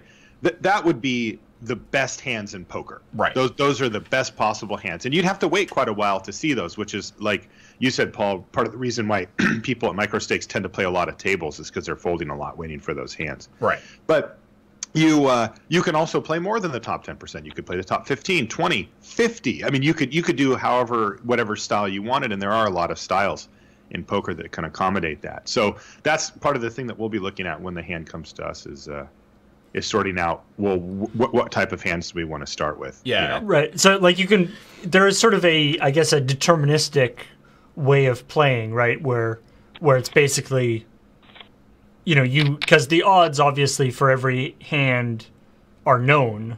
It's not. It's so they're known if you were to go all in before the flop came out against another hand, the odds are known. You will know exactly what your odds are if that situation were to happen. Now, where poker gets really interesting, of course, though, is that you rarely go all in pre-flop. Right.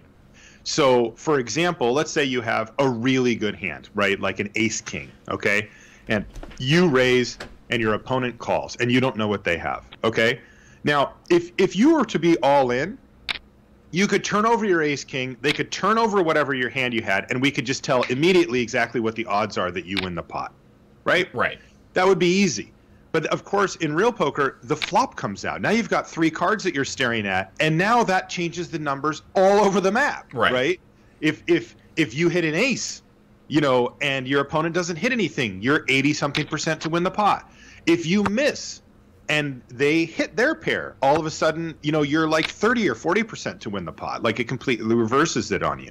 So, and you have to constantly make that adjustment as you go through, because it changes every time a new card comes out. And of course, you have no idea what your opponent has. Like, I mean, well, I shouldn't say you have no idea, but you don't know that. So it's only deterministic in really specific scenarios, and beyond that, it's completely in the air. Like, you just have no idea, where things are go, which is, of course, what makes it awesome.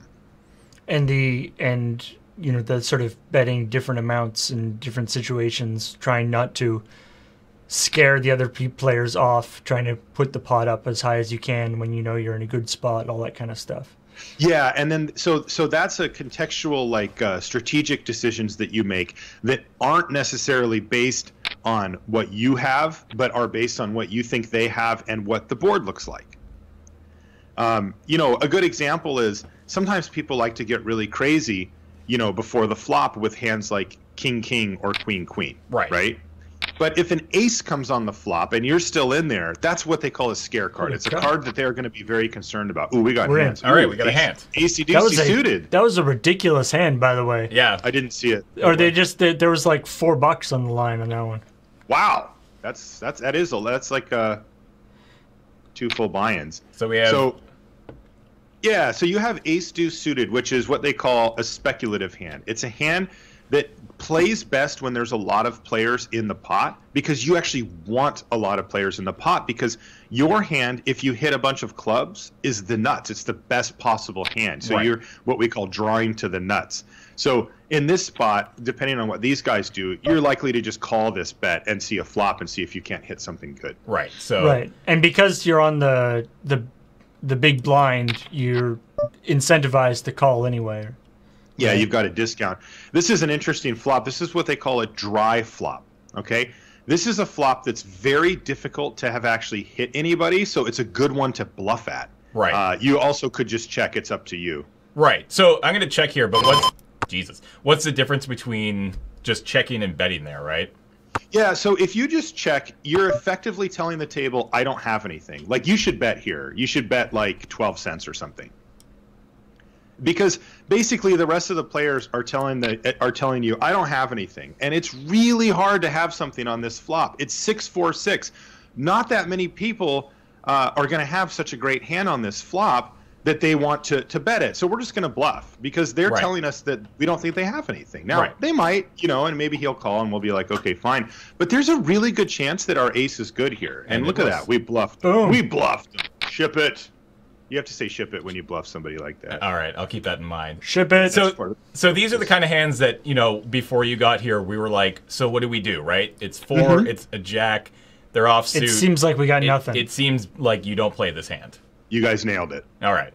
Yeah, this is the worst type of hand in poker, when it's big card, little card, and they're not even suited together. These are your bottom 10 to 20% of hands. These hands are awful. So how much better would this hand be if this 4 was a diamond?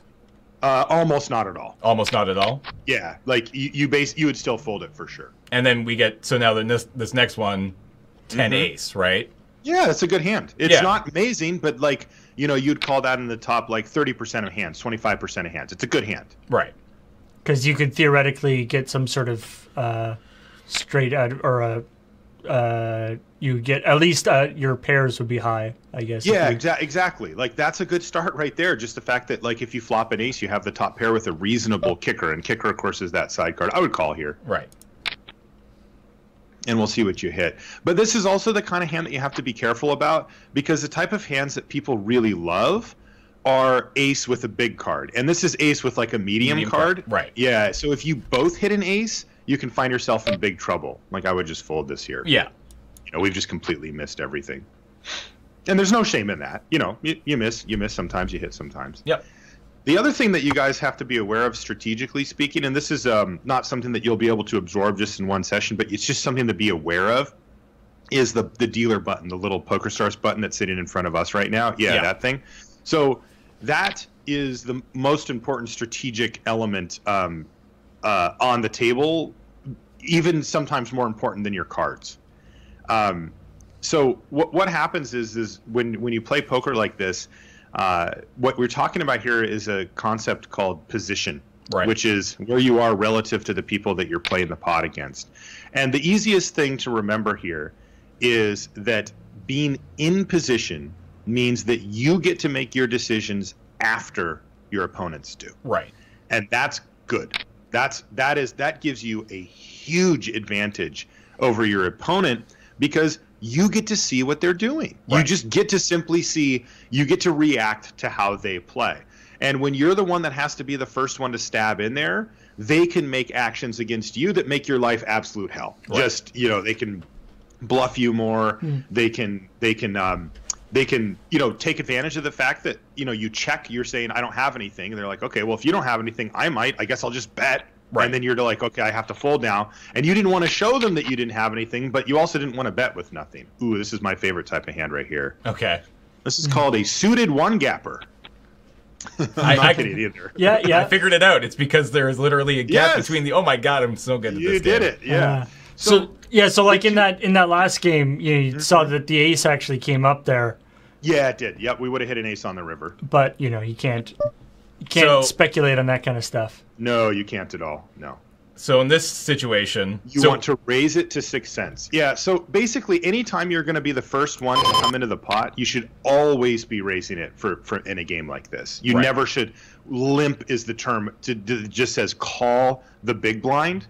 Like it's 2 cents, and you'll be like, sure, I'll put in my 2 cents. You never ever want to do that, Right. Because there's a good percentage of the time that both of these players just fold, and you just get the blinds for free. Right. And our hand isn't great, like we need some help here to make this hand work anyway. And look at that, we shipped the We blinds, got it. right?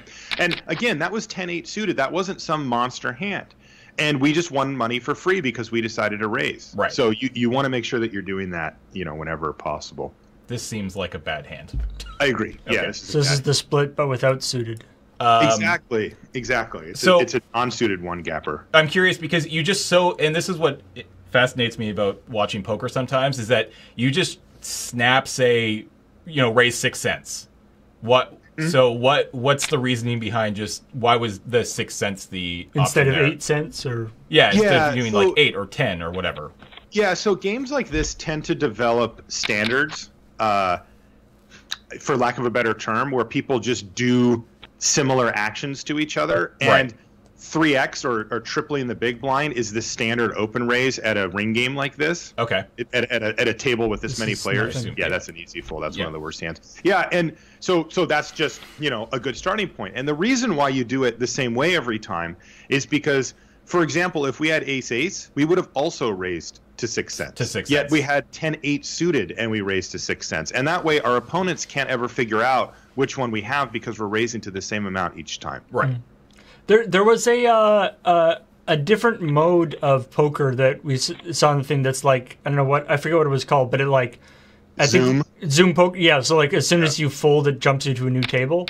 That's correct. Yeah, that's a thing that is, of course, only available online, and it's something that both Full Tilt and PokerStars were developing right when Black Friday happened. That's an easy fold. Again, a big card and a little card is not good. That's something that happened. We call it Black Friday in the poker world, which is way back in 2011 when the American Department of Justice shut down PokerStars and Full Tilt and effectively online poker in the United States. Yeah. Through force. I mean, like, if you went to their website that day, you literally saw the seal of the Department of Justice instead of PokerStars.com. Right. It was a big flex move on those guys. And they actually like took all the money too, right? Like if your money was deposited with them. I assume this is a fold. That's a fold. Yeah. What ended up happening was they took the money, but they ended up getting it back to the players roughly. And this is a huge controversial, crazy story, but the Cliff's notes on it are that one of the companies, which was Full Tilt Poker, they were horribly mismanaged at the top end of their corporate hierarchy. Mm-hmm. And basically the way that these things are supposed to work is, as a player, when you deposit money, the site is supposed to take your money and put it into a separate escrowed bank account along with all the other player money, so that at any time you can fold that. They cover all of the player deposits. Right? Like, what would happen right now if every player on PokerStars said, I want my money? They'd all get their money because they have it all in a bank account. Right. Well, because they're not supposed to be operating as a bank or anything themselves, right? Exactly. And they're not supposed to be gambling, spending, giving away, or doing anything with the player money because that's not their money, right? That's deposited. The money that they make is from the rake, which is the small percentage of money that they take out of each pot. Right? And so but Full Tilt was not doing that. They were giving their owners reimbursements from that money and mixing the player money with the company money. And when everything went down, a bunch of the player money was not there. It just didn't exist. And so they got into huge trouble for that.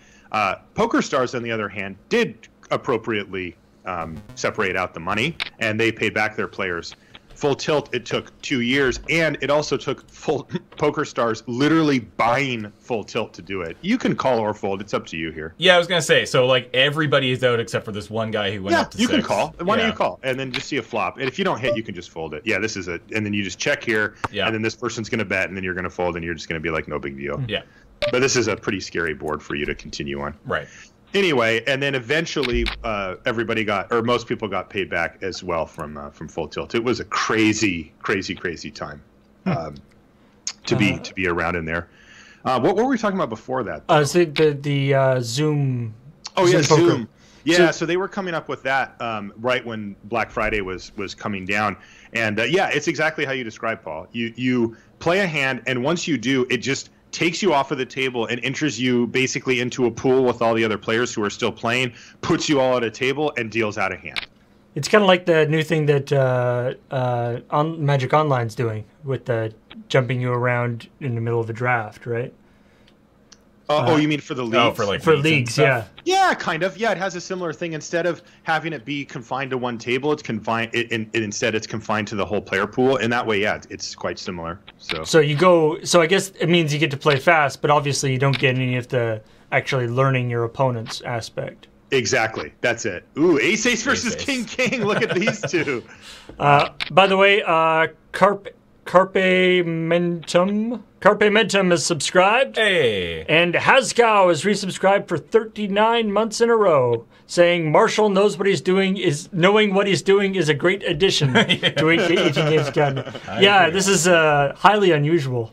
So This is fun. so we played a similar hand earlier. This seems Yeah, reasonable.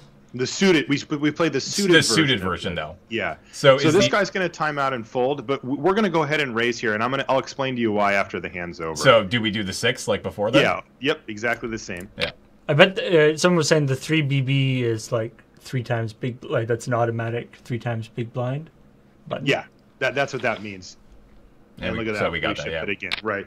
So the reason why we did that is because of the position that we had on our opponents. Right. So we have the button, which is that thing we talked about before, which means no matter what, we get to act last, which is very powerful. And our opponents, remember, the 1 cent and 2 cent they put in, they had to put that in before they saw their hand. You can fold this one. Yeah. You can fold or erase, it doesn't matter. No. They had to put that money in before they saw their hand. They could have literally any 2 holdings, right? Right. And so an ace is much better than the average holding in poker. It's just way like an ace deuce, which is what we had there, is way better than like if you just deal yourself 2 cards over and over and just calculate the average. It's way under that. Right. So we're going to raise under the assumption that they're going to have worse hands than us on average and either have to fold or call with the worse hand. Right. In this case, this is also nothing, I guess. I mean, again, it's 2 king. Yeah, it's terrible. Yeah. One of the worst hands you can have. So I think one concept that we should talk about, especially if you guys end up playing again when I'm not here, just as a sort of a very base level concept, is the 2 types of hands that you're going to want to favor the most are the hands that either have big potential, Yep. which are your suited consecutives, or and your small pairs, your 2-2, your 3-3, your 4-4, those type of hands. Yep. And that's one grouping of hands that you want to do is the big potential hands, because those let you make some of the more powerful hands in poker, like flushes and straights, right? These 5-card hands rather than just like a pair. Yeah, like this one here. This is a high potential hand, an ace deuce, so you should raise it. Yeah, I think if you just hit the 3BB, it'll just do 6, but you should try that next time. Yeah, I will do that. And then the other types of hands that you want to look for are just the really powerful hands, just the very ace big cards that big pairs, big cards that are just on their own, barely need any help, are just really good. So, I mean, we picked up a 2. You should bet this here. It's literally the worst pair, pot. but it is a pair. You should bet half pot, the little half button right there in the middle. Oh, right there. So yeah.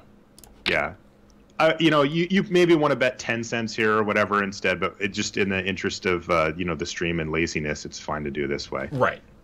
So this is where we're really playing some poker here, kiddos, because like we don't have a good hand. Like a 9 or a 10 has this pretty summarily smashed, but we're going to stick in this hand either way, and they called. I would bet this again. I would probably bet like 18 cents, maybe 20 cents. And we're kind of turning our hand into a bluff is what they call this, because if our opponent has a 9 or a 10, they're not going to win. But we don't think that they do. And Paul? What do you say? Paul. Wait, what was it? Damn it, I forgot. Say it. Ship it. Ship it. Got him. So this seems bad. Yeah, you should fold that. God, that's really loud and stupid. What is? Just there's the warning when you start running it into the 30-second timer. Oh, okay. Yeah, I can't hear it. I'm sure there's settings or something, but yeah, that's probably a pain. Dirk Pilsner with those 100 bits. Marshall OP, please nerf. Ship it doesn't. That's a Ship weird. those bits. I don't get ship it. Seems like a weird thing to say there. I don't know. Why? Ship the pot. Yeah. Ship the pot to me. Yeah, Yeah. like you would really know it if we were playing in real life, because the dealer actually has to gather up all the chips and push them towards you, and you're just like, ship it. Yeah. Right. Yeah. I mean, it happens visually here, but in real life it's more pronounced. So one thing that we just did right there was folded, we call that under the gun. Right. That's when we're the first one to go, because I think one of those players was sitting out. And Jack 9 is an okay, it's like a medium strength hand, but the reason why you want to be extra picky when you're under the gun is because there's so many people behind you that are left to act. You have the least amount of information about how people think their hands are at this point. So if you take a medium hand like Jack 9, and let's say you say, okay, I'll make it 6 cents, you know, it might go fold, raise, call, raise. Like, there's so many things that can happen behind you that make it so that you can't play that hand anymore. Right. That it's better to just be conservative and fold it and wait until you're in a better position on the table relative to the blinds before you want to play hands like that. And that is the crazy part, is that where you're seated, like, you know how the button keeps going around the table? Yep. Which seat you're in is going to dictate which types of hands you want to play. For example, this one we just folded under the gun.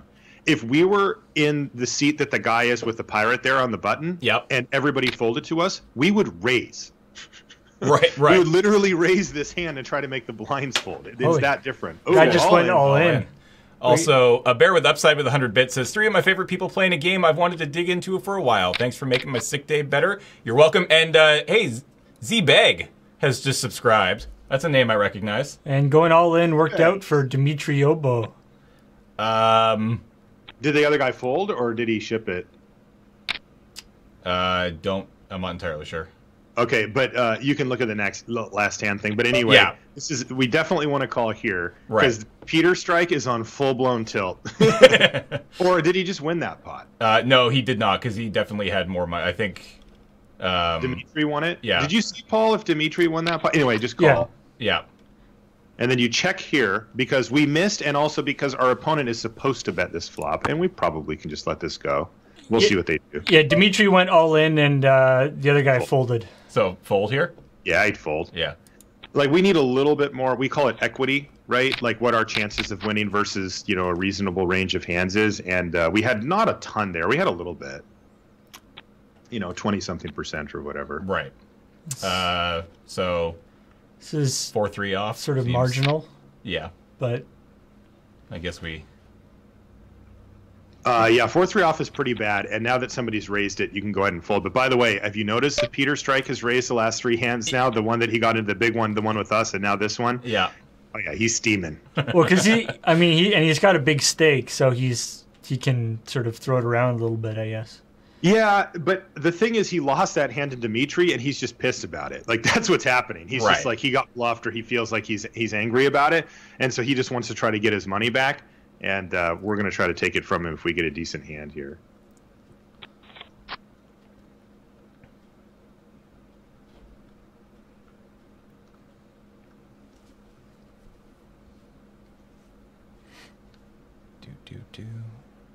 Anyways, Sub-Zame, how's it going?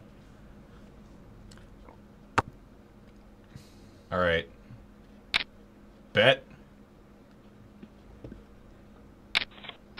Yeah, this guy just can't let go. You just can't let go, can you, Peter? Yeah. Man, he probably has something really bad. Ooh. He's steaming now. He's real bad now. Oh, bummer. Yeah. But we'll see. If it folds around to us, we'll probably still just raise.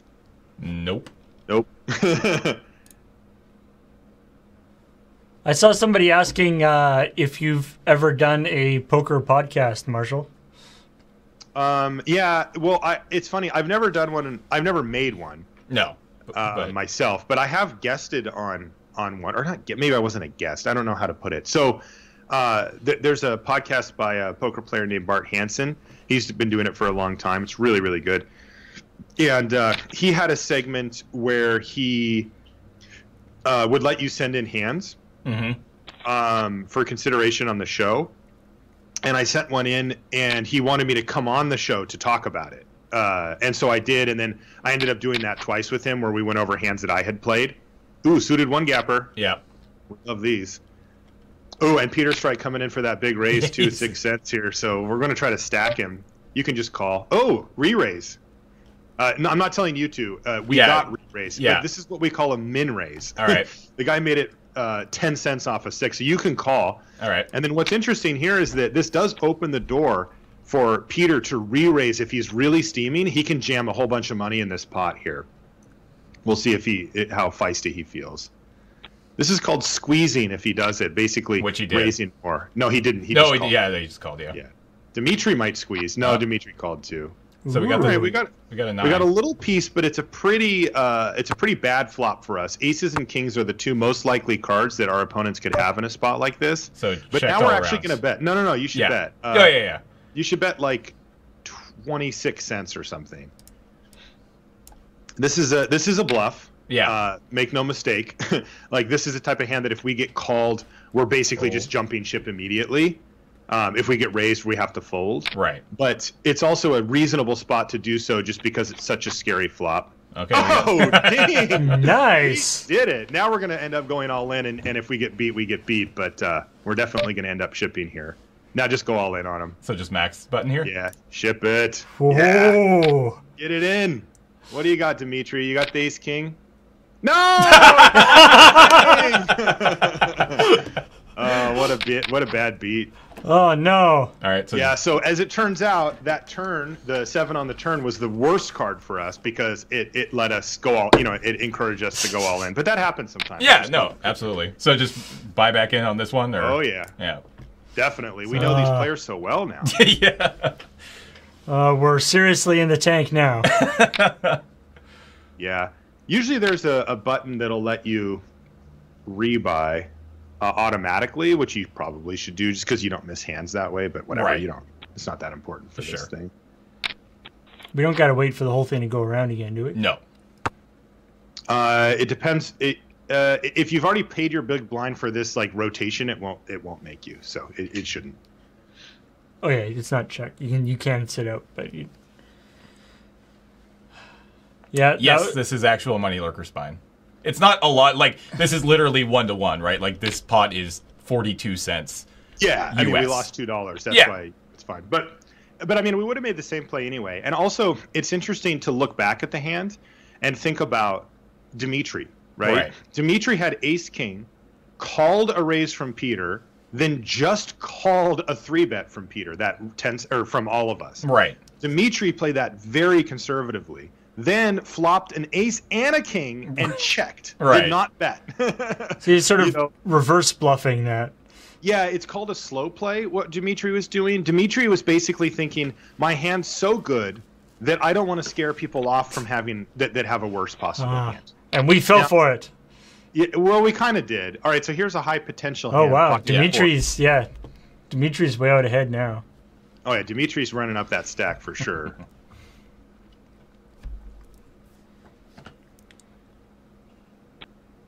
I mean, it's like I know So you fold. Should make it 6 cents. Yeah, so let's try. Yeah, that's what it does. you talk about it on the unlimited resources and magic stuff, but it's the old just because whatever you did worked or didn't work doesn't necessarily mean that you made the wrong decision.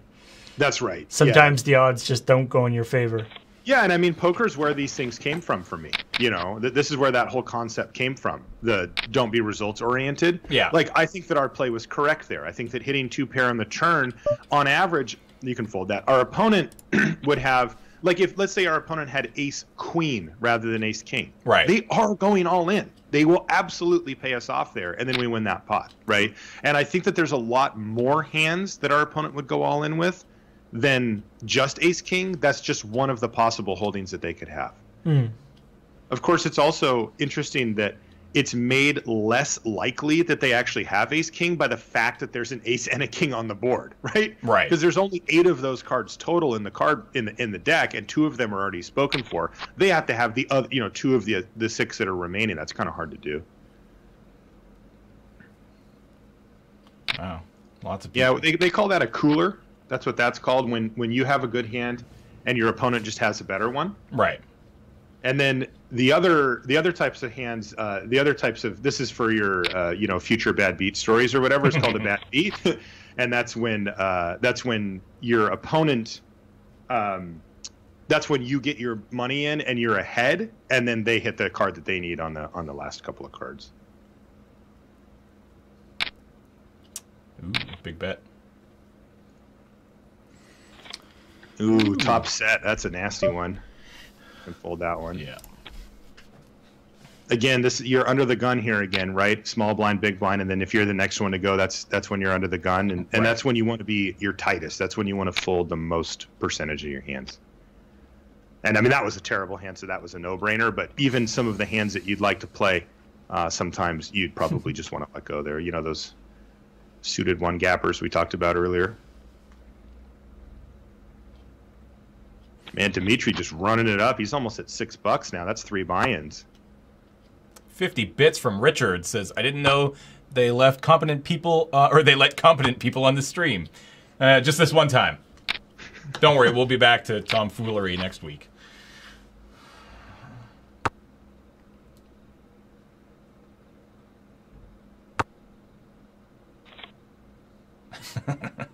Queen 10 beats 9s. All right. Well, there's the... Yeah, this is an interesting little speculative hand. It's not a good hand. If they raise it up a bunch, we'll have to fold it. But we could see a flop with it, too. You know, I mean, it's 2 hearts. You can make straights. lots of folds.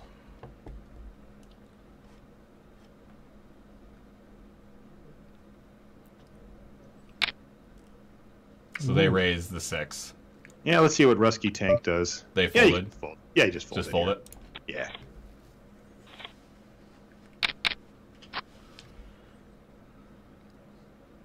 Suited 2 gapper. Who's in? In, or... Fold. Yeah, we were screen sharing via the Skypes. Probably just want to fold this hand too. The person Coxa over there Yeah. is in you know what we call early position. Right. Right. And remember how I told you that you want to be pickier with your hands when you're in that beginning, when you're one of the first people to go. Right. The fact that they raised from there signifies that they very well could have a strong hand. We've got a nice one here, King Queen Yeah. suited though. So what I think we should do is re-raise here and show, you know, and make a more aggressive play. So I think we should make it something like 18 cents or 16 cents, something like that. Right. This is, I mean, this is the type of play that you'll see commonly at, you know, air quotes, real stakes, like people that are playing for money. Mm-hmm. But at the lower stakes, people are much more passive. They tend to just not want to get involved as much, and so you can make these type of plays. We're probably just going to have to bet here. Our opponent only has 61 cents in their stack, Right. and that makes it kind of awkward for us because we do need to bet. So you could put them all in. You could just bet the max. So just bet max here? Yeah, And and just if they call, they call, and we just have to hit. Basically, it's just one of these scenarios where, like, Yeah. we're just hoping that they fold. Yeah, which they did. Yeah. Yeah. So 7-ace suited. Yeah, that's a decent hand, and we're in the cutoff here, so this is the last hand before the button.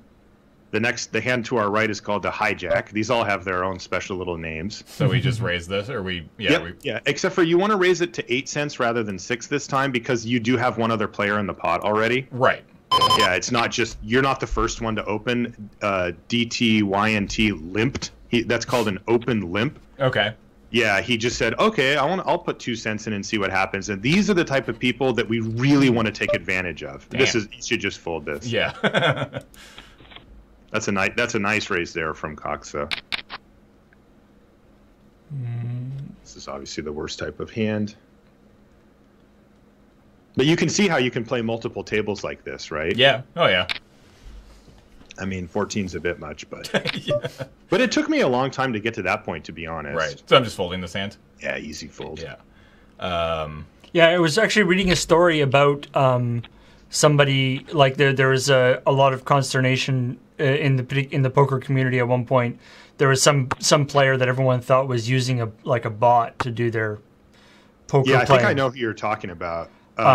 And then Because there's a dude that was doing like 32 tables or something, and PokerStars actually sent a rep out to his place to watch him play. yeah, and they're like, well, he's actually doing it. Yeah. He's just I heard crazy. that too. And he was actually good too. Hey, Gabby. Because it does seem like a lot of this could be, you could make a bot that would do that. I mean, obviously they have made poker playing bots that are very effective. Yeah, the problem is they haven't made bots that are effective at this level. At six player plus no limit is not solved by bots currently. So they can do relatively basic algorithms that could probably beat a game similar to this. Like I had a straight that was pretty good. You can fold this one. Well, it's obviously like when you're going just by the, by the raw percentages on each hand. It's pretty easy to do the calculations, but then as you start getting into more figuring out what the other players have and what they're doing and that kind of stuff. Well, the game that the computers have gotten pretty good at or have effectively solved is heads up limit hold'em, where you can only bet certain amount each time. It takes away the aspect, you know what to do, James. It takes away the aspect of bet sizing, which is a huge factor. Right? Like how much you bet matters in a major way in no limit, but in limit you either bet or you don't, and by making it heads up, which means just one-on-one, you limit down it gets like it's like exponential when you add players, so you can narrow it down to something that a computer can actually handle, and now it actually beats the best players in the world. It's kind of scary. Don't they have actual like computer bot tournaments of poker? I don't know. Something? I don't know. The only things I've heard of is when not financial, educational institution wants to show off their latest AI that's trying to learn poker. You can fold it. They will bring in pro poker players to play against it, and they'll make it into a little bit of a, a news thing or whatever. Right. So I got a question here. So if you have two cards suited and one is high like that king, let's say, where does the other card have to be for you to raise that? Yeah, so the problem with the hands like that king 4 suited that we had a couple of hands ago, is that, we were talking about those high potential hands. That looks like one of them, but actually isn't in many ways, because you're not drawing to the nuts. You're not, if you make a flush, you have a king high flush, and if somebody has an ace high flush, you're just giving them all your money every single time, no matter what. Right. You'd rather be the player that's a bit more picky and waits for you to have the ace high flush and let the king high flush people send it to you. Also, you run into other problems. If let me see what happens with this hand. Yeah, right now it's... If he folds, you can just fold. I'd probably call. Okay. It's not a great hand, but... Ooh, open-ender. This is nice. So you can check this, but we're going to be calling because we have 3, 4, 5, 6, so all we need is a deuce or a 7 to make a straight. Right. And a straight's obviously a really good card. A really good hand. Yeah, you can still just keep checking here, I think. Yeah. The 4 doesn't really change anything on this board. Like, nobody has a 4 in this pot, so... we should be fine. He'll probably bet something like 10 cents. No, he just didn't bet anything. That's fine. Just check. Our ace might be good. Yeah, our ace could be... like, they could have something like, I don't know, 7s or something, but... God. So... I just call him. Just call him. Screw this guy. No! He had a 9 on the river. I knew he didn't have anything. Oh, this is one of the more high upside hands you can have, Jack 10 suited. This is a very powerful possible opening because you can make a lot of different straights and flushes with a hand like this. Right. All right. All in. Wait, no. No. Have you learned nothing? And it's unfortunate that we're in the small blind, but we're going to try to just take down the blinds here. So you can make it 8 cents. And it's because W. Nolan on our right just keeps limping every single hand. Right. Which is not a good play.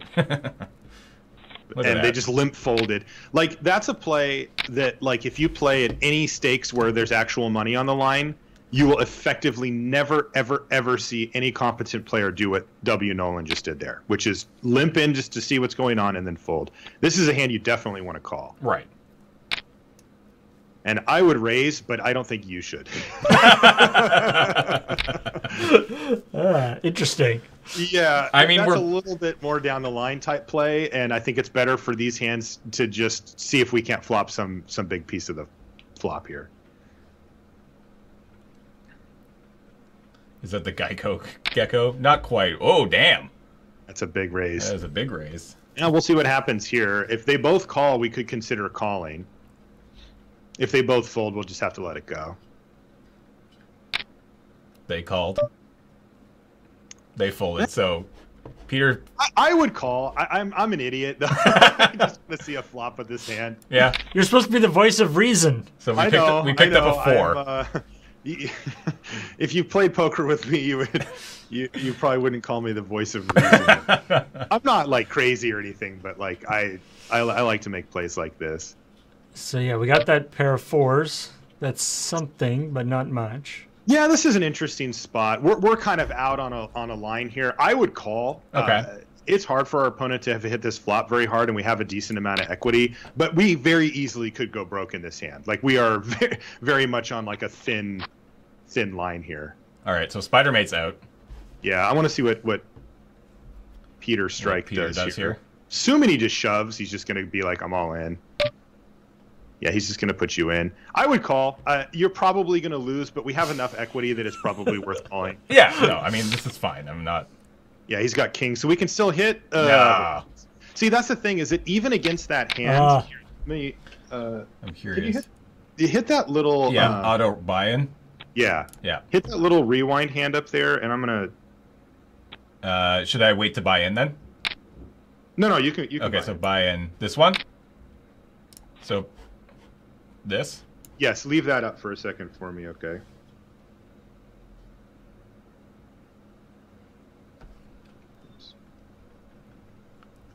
Marshall happily uses Laura's bank account. Oh yeah, that's fine. I'm enjoying this. What was that?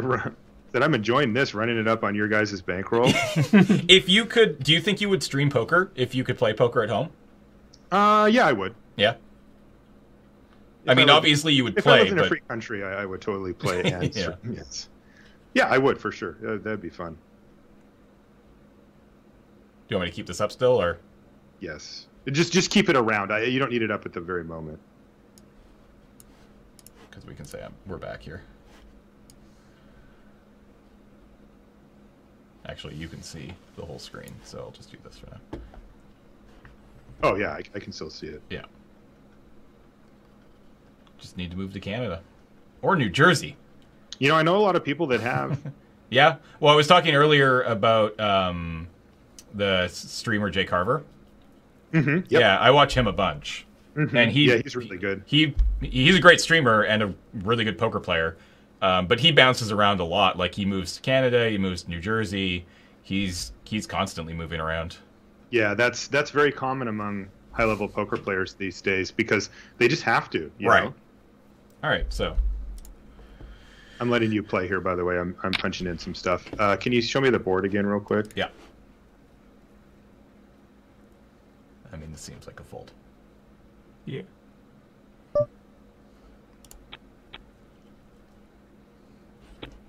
Let's back up for you. Thank you.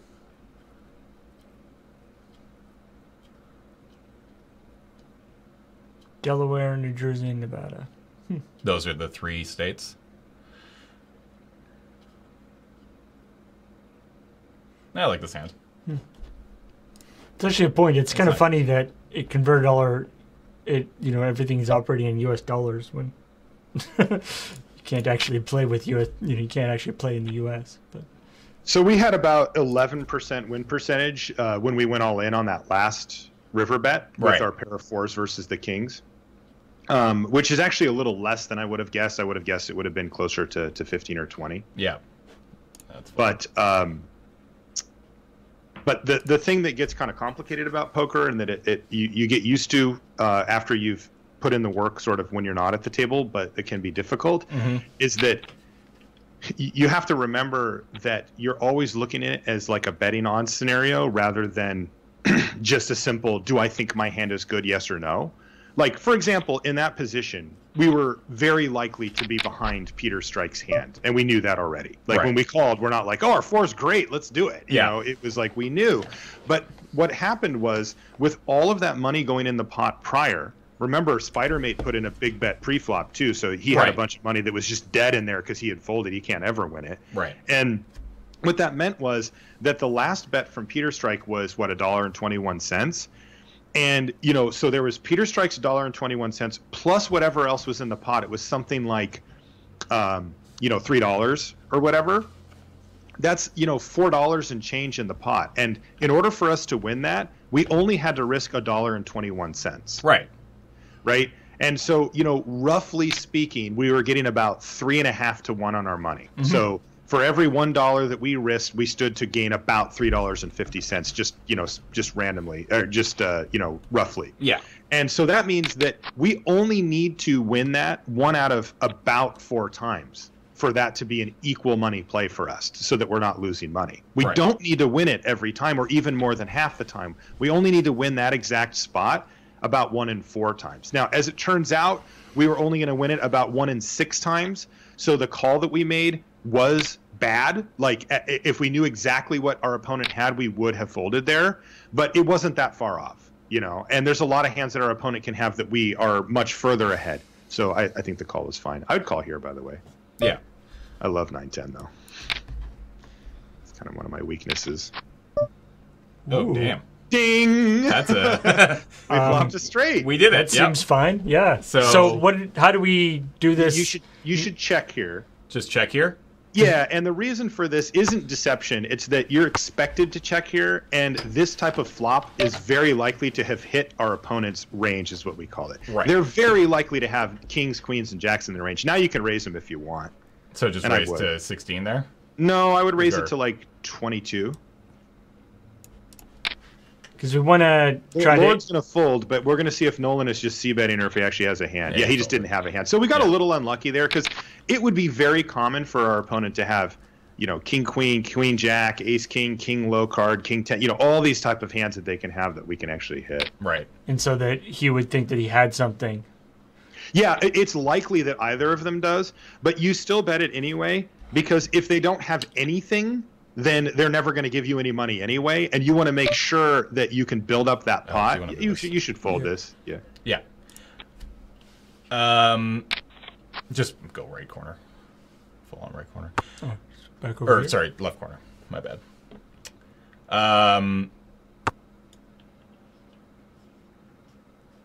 Yeah, and a couple people are asking why don't you stream this, Marshall? But it's because he can't legally play online poker in Washington State or the United States. Well, there's some parts of the states, right? Yeah, but I can't play this. No, yeah, you can't play. Yeah. All right, we got the button, but unfortunately we have 4 deuce off, which is one of the worst hands. We'll see what our opponents do. We could still just raise, though. You normally wouldn't, but we're kind of on a heater now after flopping that straight.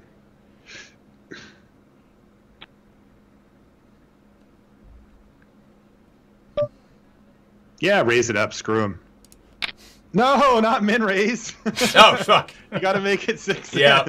Oh, it worked anyway. It worked anyway. James gets it through. We did it. Master. He just knew. That was just part of the plan. Very impressive. Very impressive. You're picking this up very quickly. What do you think of this hand, though? It depends on what our opponents do. If anybody comes in for a raise, you just fold it. But if they fold to you, then you should probably raise it. This is this is worth at least. So now you fold. Now you fold. Yeah, your hand doesn't match up well against somebody's raise in the hijack. But if they folded to you and you're in the cutoff, which is the seat that we're in, your A7 is generally going to be better than Jam Rider, Spider Mate, or Cox's hands on average, and so you should raise it. Right. Also, it's a kind of interesting dynamic. If Jam Rider folds, then we effectively inherit the button from them. We get to act last anyway. Right. And that's another advantage that you can get from it. This is something. So this is this is right in the middle. This is Jack 10 offsuit, and we'll see what Rusky does. Like, I would raise here because I'm an aggressive player. I would raise it to 8 cents. But there's people that wouldn't. There's people that would just fold this or whatever. We call those people losers. Yeah. Or winners because they don't. Oh yeah, Peter left. Yeah, we lost. He cashed out with his $6 or whatever. Oh no! Took our money and ran, did they? They call that a hit and run. On online poker, it's common, but in real life, it's frowned upon. Right. Normally you would play until the game was done, right? Well, isn't it's an etiquette thing. You would play until a reasonable amount of time had passed. The thing that this wasn't that, but the thing that people really, really dislike is you should bet this. This guy's going to be very afraid that you have an ace, and you should bet like 10 cents. You can bet pretty small. Right. But the thing is that if you win a huge pot from somebody and then just immediately pick up and go home, they're going to be very unhappy with you. Right. Ship it, Paulie. Come on, man. You got to ship it. You have one job. People, like we're just bluffing people left and right. You got to at least enjoy it. All right. That's an easy fold. Just yeah, let that one go. At this position, yeah. Yeah. Exactly. So again, it's position based too, right? Because if we had been last and everybody else had folded, then you're in a position where you probably raise. Isn't that insane? Yeah. Just fold it right away because you're, one off of under the gun. We call that under the gun +1. Yeah. But if you're in the cutoff, you raise it. If you're in the hijack, you might even raise it there too. If you're in the button, it's like a snap raise. Right. And this is terrible. It's one of the worst hands. Often in a like at least in an in-person game or like I guess a longer game of Texas Hold'em, at certain points the blinds would increase, right? No. So there's two different ways you can play poker. There's tournament poker and there's cash game poker. We're playing cash game. Yeah. Oh, okay. Yeah, so our money on the table is worth exactly what it says, and we can leave any time with that much money. Within the rules, we can just pick up and take our $2.35 and head out. Yeah. You can also buy in more up to a certain amount. In this case, it's $2 is the max buy-in for this game. You can buy, like if we had $1.40, we could just add 60 cents to our table, to our stack at the table anytime. And you can play it for as long or as short as you want. Right. In a tournament setting, the blinds increase every set amount of time, half an hour, whatever it is. Right. And they go up so that it forces people to keep playing. Because if the blinds never go up, then people just sit there forever, right? They never do anything. But the blinds are a way to force people to put money in the middle, because once they become big enough, you don't have a choice anymore. Right. and that's just a function of a poker tournament needing to end at some point. Ooh, nut flush. Right, because a poker tournament you can fold. ends when everybody else is actually out. You fold this when one? there's only you can fold that one, yeah. When there's one player left, exactly.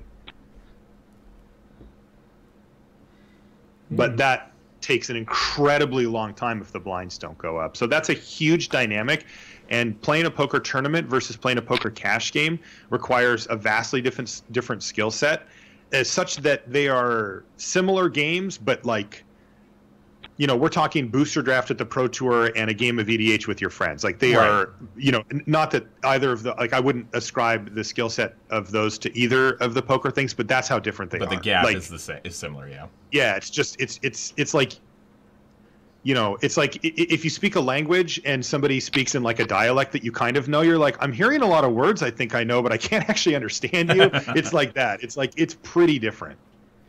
There's very few people that can play both really well, because you really need to focus on a lot of different types of scenarios and stuff if you want to get good at one, and doing that for both just requires a lot of effort. All right. So we have a high potential hand. What we're really hoping for is like Spider Mate to make it 6 cents and then a whole bunch of people to call. This is one of the spots where you can make the most money in poker, is what we call flopping sets. And a set is when you have a pair like this in your hand and then you flop one of them on the flop. That's an incredibly powerful hand. It's 3 of a kind, and it's very well disguised. Right. If a 5 comes on the flop, like nobody's going to be like, oh no, he hit the 5. Like they have no idea what we have, right? Right. And so you can make a ton of money from these types of hands. The problem is that you only flop a set about once in every 8 times. So it doesn't happen that often. Right. But when it does, it can be a huge moneymaker. All right, come on, call. Yeah, We want them all to call. Hmm. Fold. Dimitri, you nit. Come on, man. Hey, this guy's name's Counter Magic. What the hell? Yeah. So you should just call. Just call here? Okay. I obviously would, but you should.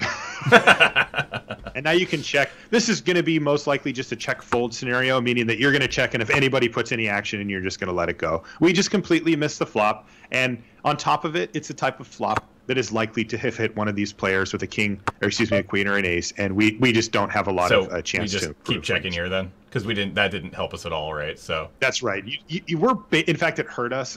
Yeah. So yeah, we're just checking. We're basically just giving up on this pot. We are the first to act, as you can see, the button's to our right, so we have to go first as well, so we can just get destroyed by any number of things. And probably the first person to just put in 12 cents into this pot is just going to take it down, because it feels like nobody has anything. Yeah. Unfortunately, we just don't have the ability to really fight that fight here. Yeah, so they bet 12. Yeah. So there's that 12, so and we're going to fold, and Cox is probably just going to fold too. Yeah, this is just a very scary board. I like this bet by Taffy a lot. If we had a little bit more equity, just anything we could work with, we'd probably have made the bet ourselves. But being first to go is just too bad.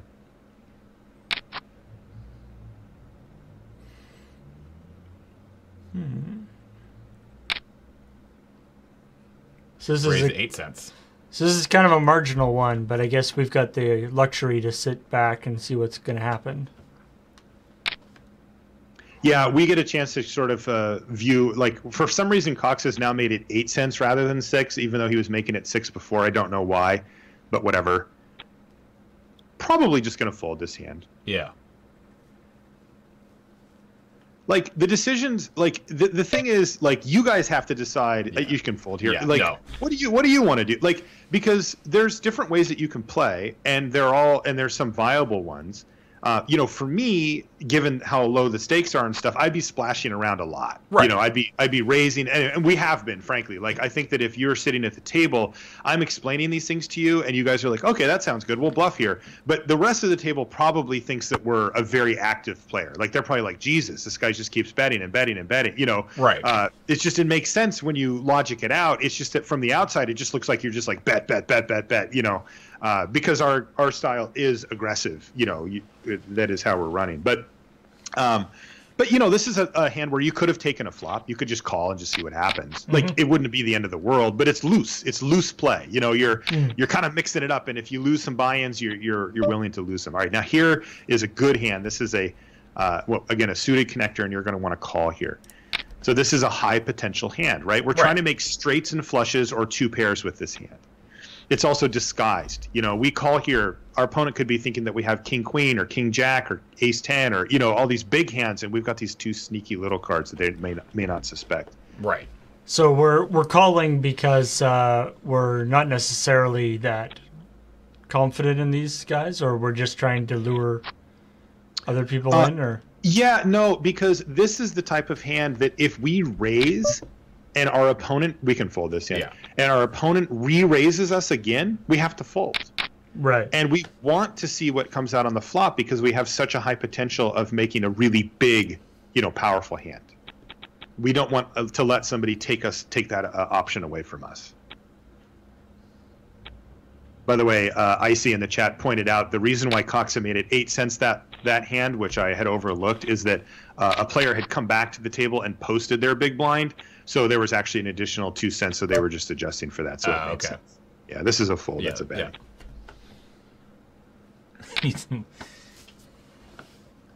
Yeah, this is definitely. I definitely think we'll do a lure poker AFK game night one of these days, because this is definitely, I think, would be a lot of fun. And no, Marshall will not be invited. It'd probably be the best thing for you, to be honest. Oh yeah. Like, I go ham in these, you know, in the smaller games. I would fold this one. Yeah. Like, these are the three gappers, not really a thing. Yeah. Like, I think that's the kind of hand that, like, as a person who doesn't play much poker, it looks like it should be not the worst. Mm-hmm. Like, it's real bad. Yeah. Yeah. Yeah, it does resemble some of the hands that I've been advocating for you to play, for sure. Like, this is a terrible hand. Yeah.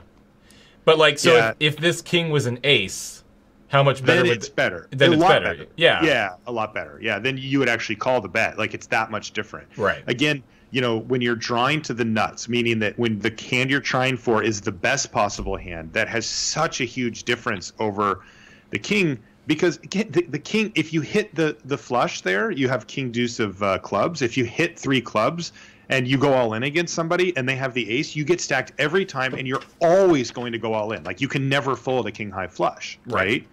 So you're setting yourself up for a scenario where every single time that somebody else has an ace high flush, you literally always pay them off. And that's just a bad spot to set yourself up for, even if it does happen relatively rarely. Yeah. It's also just bad because you can fold this one. Yeah. It's also just bad because let's say you flop a king. Yep. Well, you know how this works. The way that they break ties is with the other card. That they call that your kicker. Yeah. You have the nut low kicker, as we say, the worst possible, a deuce. You have the worst kicker. So even somebody with king 5, beats you. If we both have a king, can beat you. Yeah. It's just bad. So, you want to try to have the best possible kicker. That's why a hand like ace king is so good, is because if you flop top pair with either the ace or the king, you automatically have the best kicker no matter what. Right.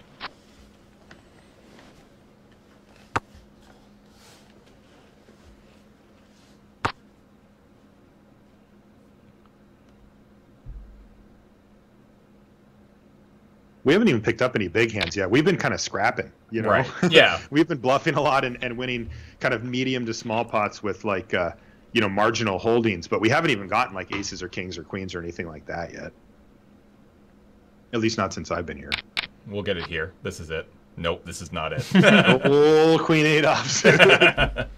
That's not the one.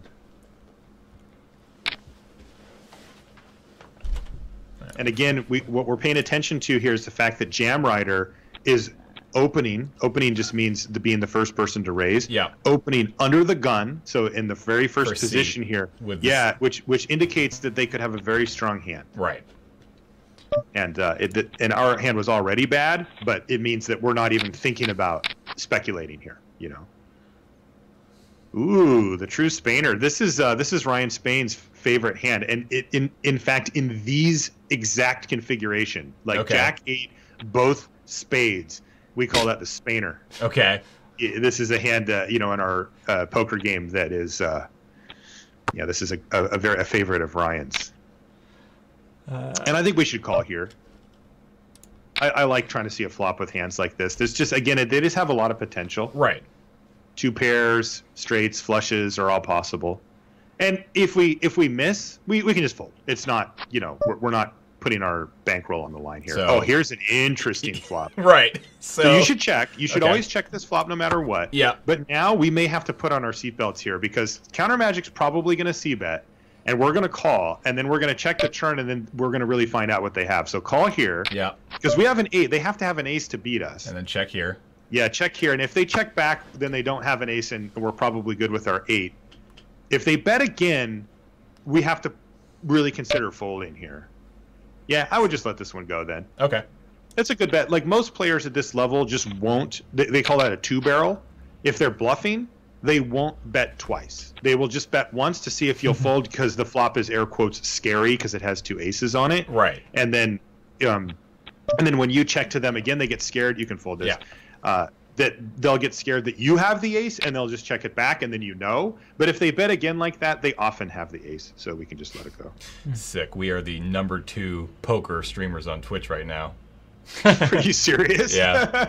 We got 720 people watching right now. Oh, that's insane. You've definitely upped our game today. That's great. That's awesome. This has been sweet. Really funny.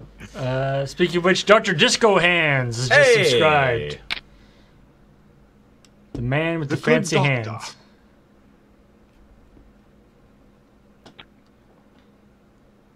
This hand is bad. God, I miss being able to play online, man. I'm so jealous of you guys. I used to just play so much. To get the vicarious poker thrill. I'm loving it. I do miss it. I switched over to becoming a live player after Black Friday happened, so I had to change a lot of. Like, I played a little bit live, but the way that live plays out is significantly different than online. So you have to kind of change your strategies and mindset quite a bit. Can't play the 14 tables at once. Yeah. I couldn't do 14 tables. Also, I was playing, like I said, 4 of the tables that I played at the time were Omaha 8 or better, and that's just a hard game to find spread anywhere. Right. Like, they just don't. That just doesn't get played a lot. Are you playing poker much still these days, or? No, not a ton. Yeah. I mean, it's just hard to fit in. like when I quit my job to do the Magic stuff, I was using poker as sort of the in-between buffer for my income, like to get me back to what I was making at my job. And it worked well. I was doing good. I was really happy about that. I was super dialed in though. Like I took it really seriously. I tracked everything. I was really, focusing on it. Yeah. But now that I took on another project, and then also the podcast plus the coverage and stuff has been good enough. So I haven't needed to do it. I've waned a bit on it. It's just hard to like get motivated to keep going out and doing it, because I'll tell you what, man, playing poker for like actual money that you need sucks. So, yeah, that's kind of what I've heard. It's bad. Yeah, it's really bad, because there's just no other job in the whole entire world, or very few other jobs in the whole world that you can show up, bust your ass for 8 hours at, and then they'll be like, yeah, we'll take $3,000. We'll see you tomorrow. Right. And you're just like taking money out of your wallet, handing it to your boss, and then just going home. Right. It's just unbelievable. And of course, I mean, there's also those crazy days, where you come home and you won a $5,000 pot that night, and things are, you just feel like you're on top of the world. It's just so swingy though that it makes it really tough to be sustainable. And plus, you have to keep the effort up too. It's not like you can just show up and be good. Like you have to actually study and work on your game and make sure that you don't have leaks that you've developed and things like that. Right. So at least it's bad. At least with poker, unlike Magic or something, it's not like the meta changes a lot, if you're out of the game for a bit. It does. It changes a ton. Really? It's crazy. Yeah, you wouldn't know, right? Because like it's the same cards. You can fold that if you want to. Oh, yeah, sorry.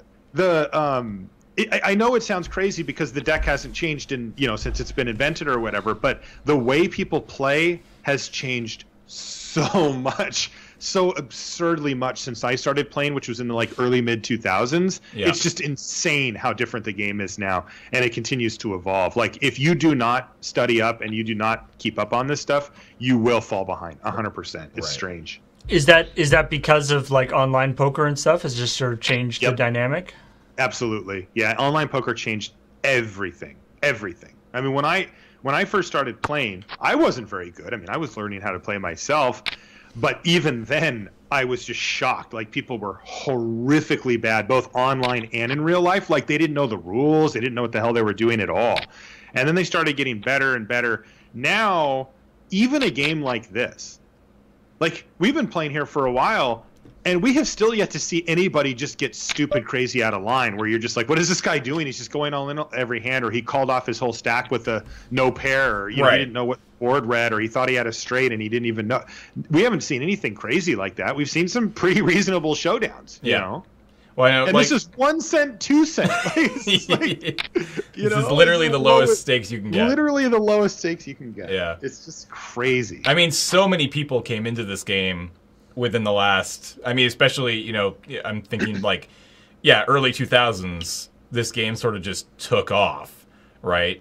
Like so many new players came into poker because of online poker. I know televised poker got huge. It's true, like the World Series stuff, of poker has got just enormous. Yeah, and that just attracts. I mean, that's just a shit show in Vegas every year.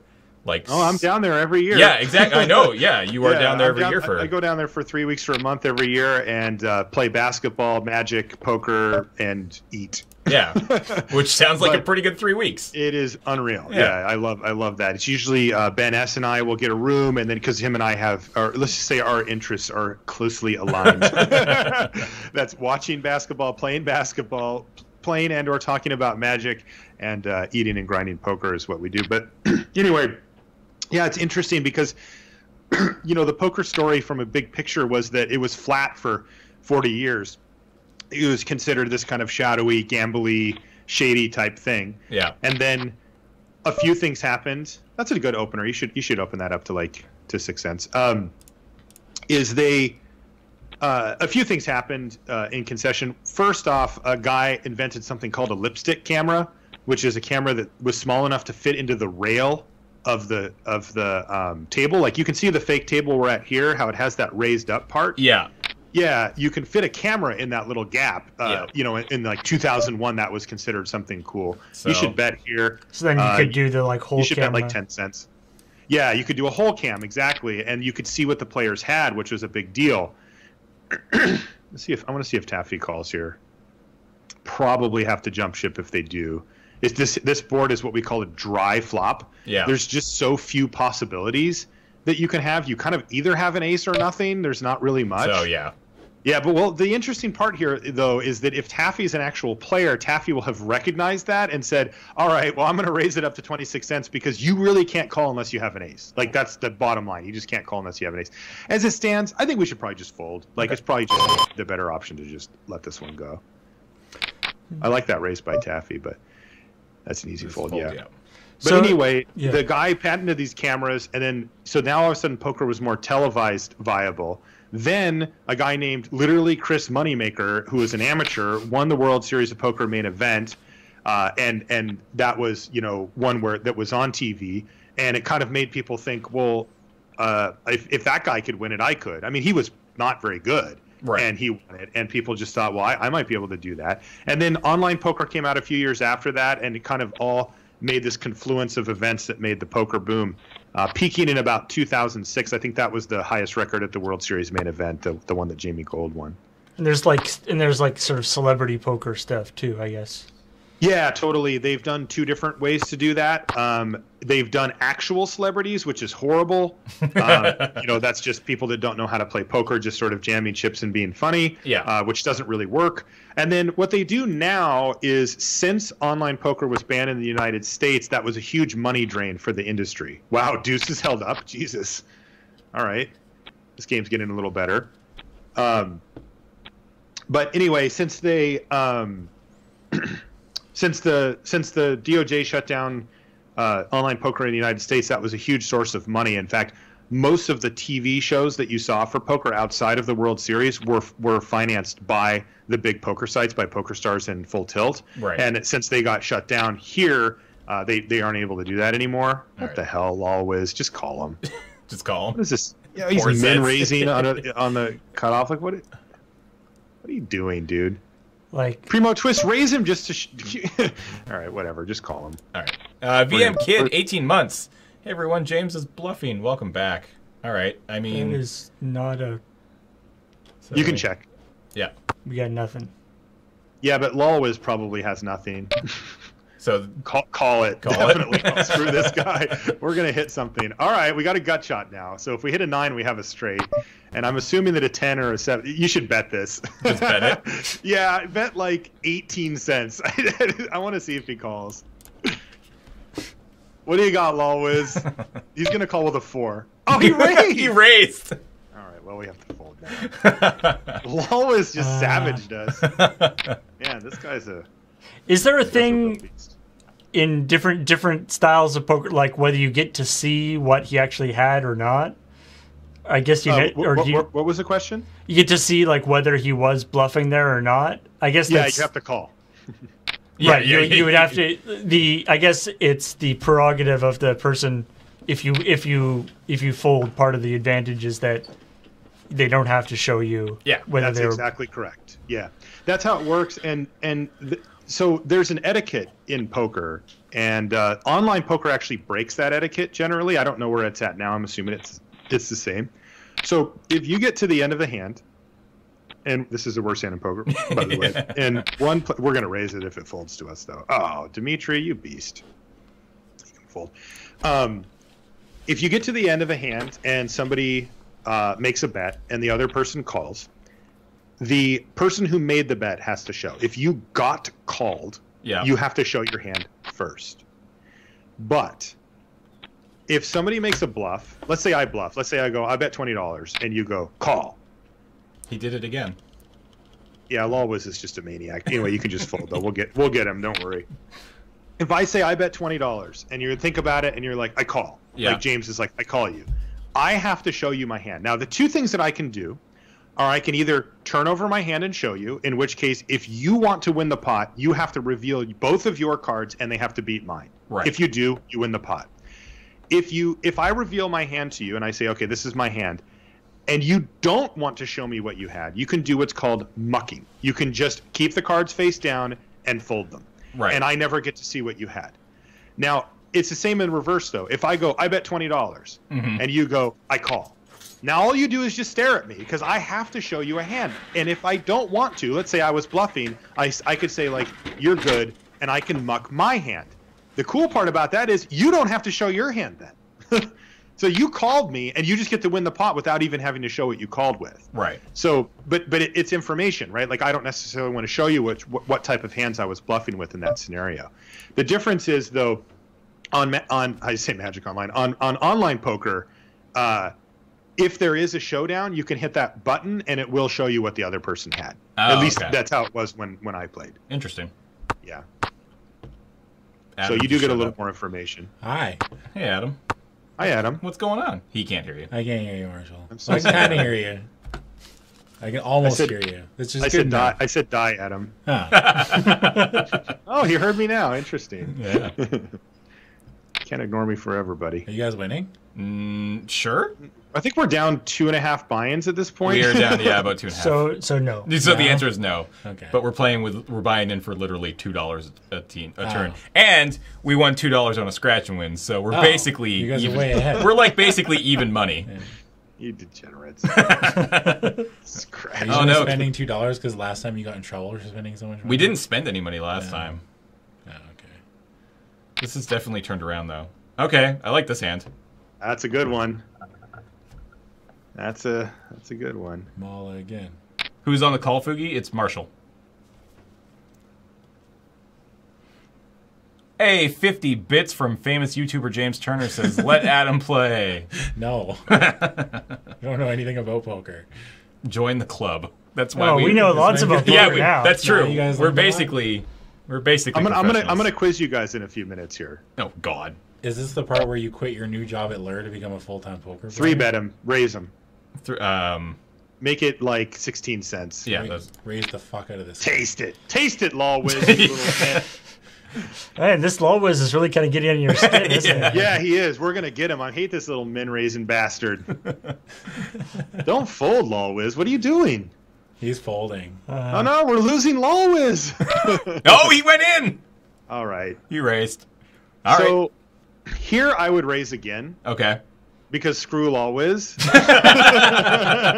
And because he showed down those pocket deuces, like he's just messing around, I think. I would probably make it like $1. $1. Yeah, you could also just go all in. Go all in. All in. We'll make Ship it. We'll go with $1. See what he does. I guarantee he folds here, right? No, he went all in. He went all in. This isn't great news for us, but we have to call. Yeah. Don't have ace king. No. Jack. Oh. Damn it, Lois, you bastard! How dare you? Love got us. All right, guys. Law Wiz We're got actually us. we don't. The stream's going to be over in about 5 minutes here, so we're not going to buy back in.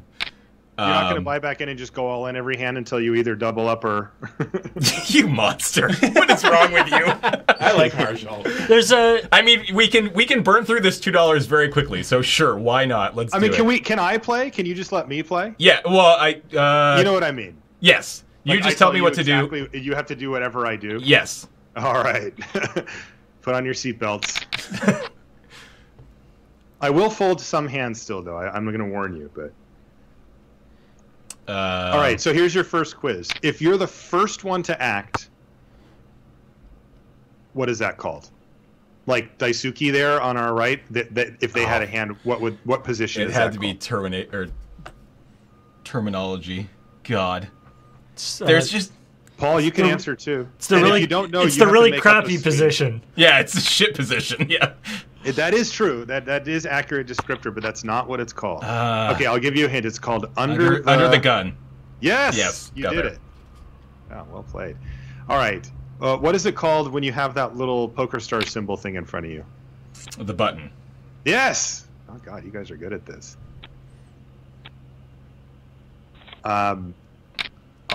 All right, I'm gonna wait till we're in that position. And I'm gonna tell you. What are we doing? Waiting for the blind? Apparently, yeah. I can uncheck that box. Yeah, you should uncheck it if you've only got a couple of minutes. We got to get some action going here, Yeah, buddy. that's This fair. isn't- we don't have all day. Okay. I'm gonna lose this $2 real quick. We're gonna run it up. I bet you we're gonna have a $6 stack after 5 minutes, and then you're just gonna leave. All right, fine. I believe you. How about this? I guarantee we will have a $6 or $0 stack in front of us after 5 minutes. Oh All right, here we go. Raise. Raise 8 cents. 8 cents. Yeah. We're basically going to give off the impression that we're just on full-blown tilt, which we absolutely are, by the way, because Lolwiz owned us. Yeah.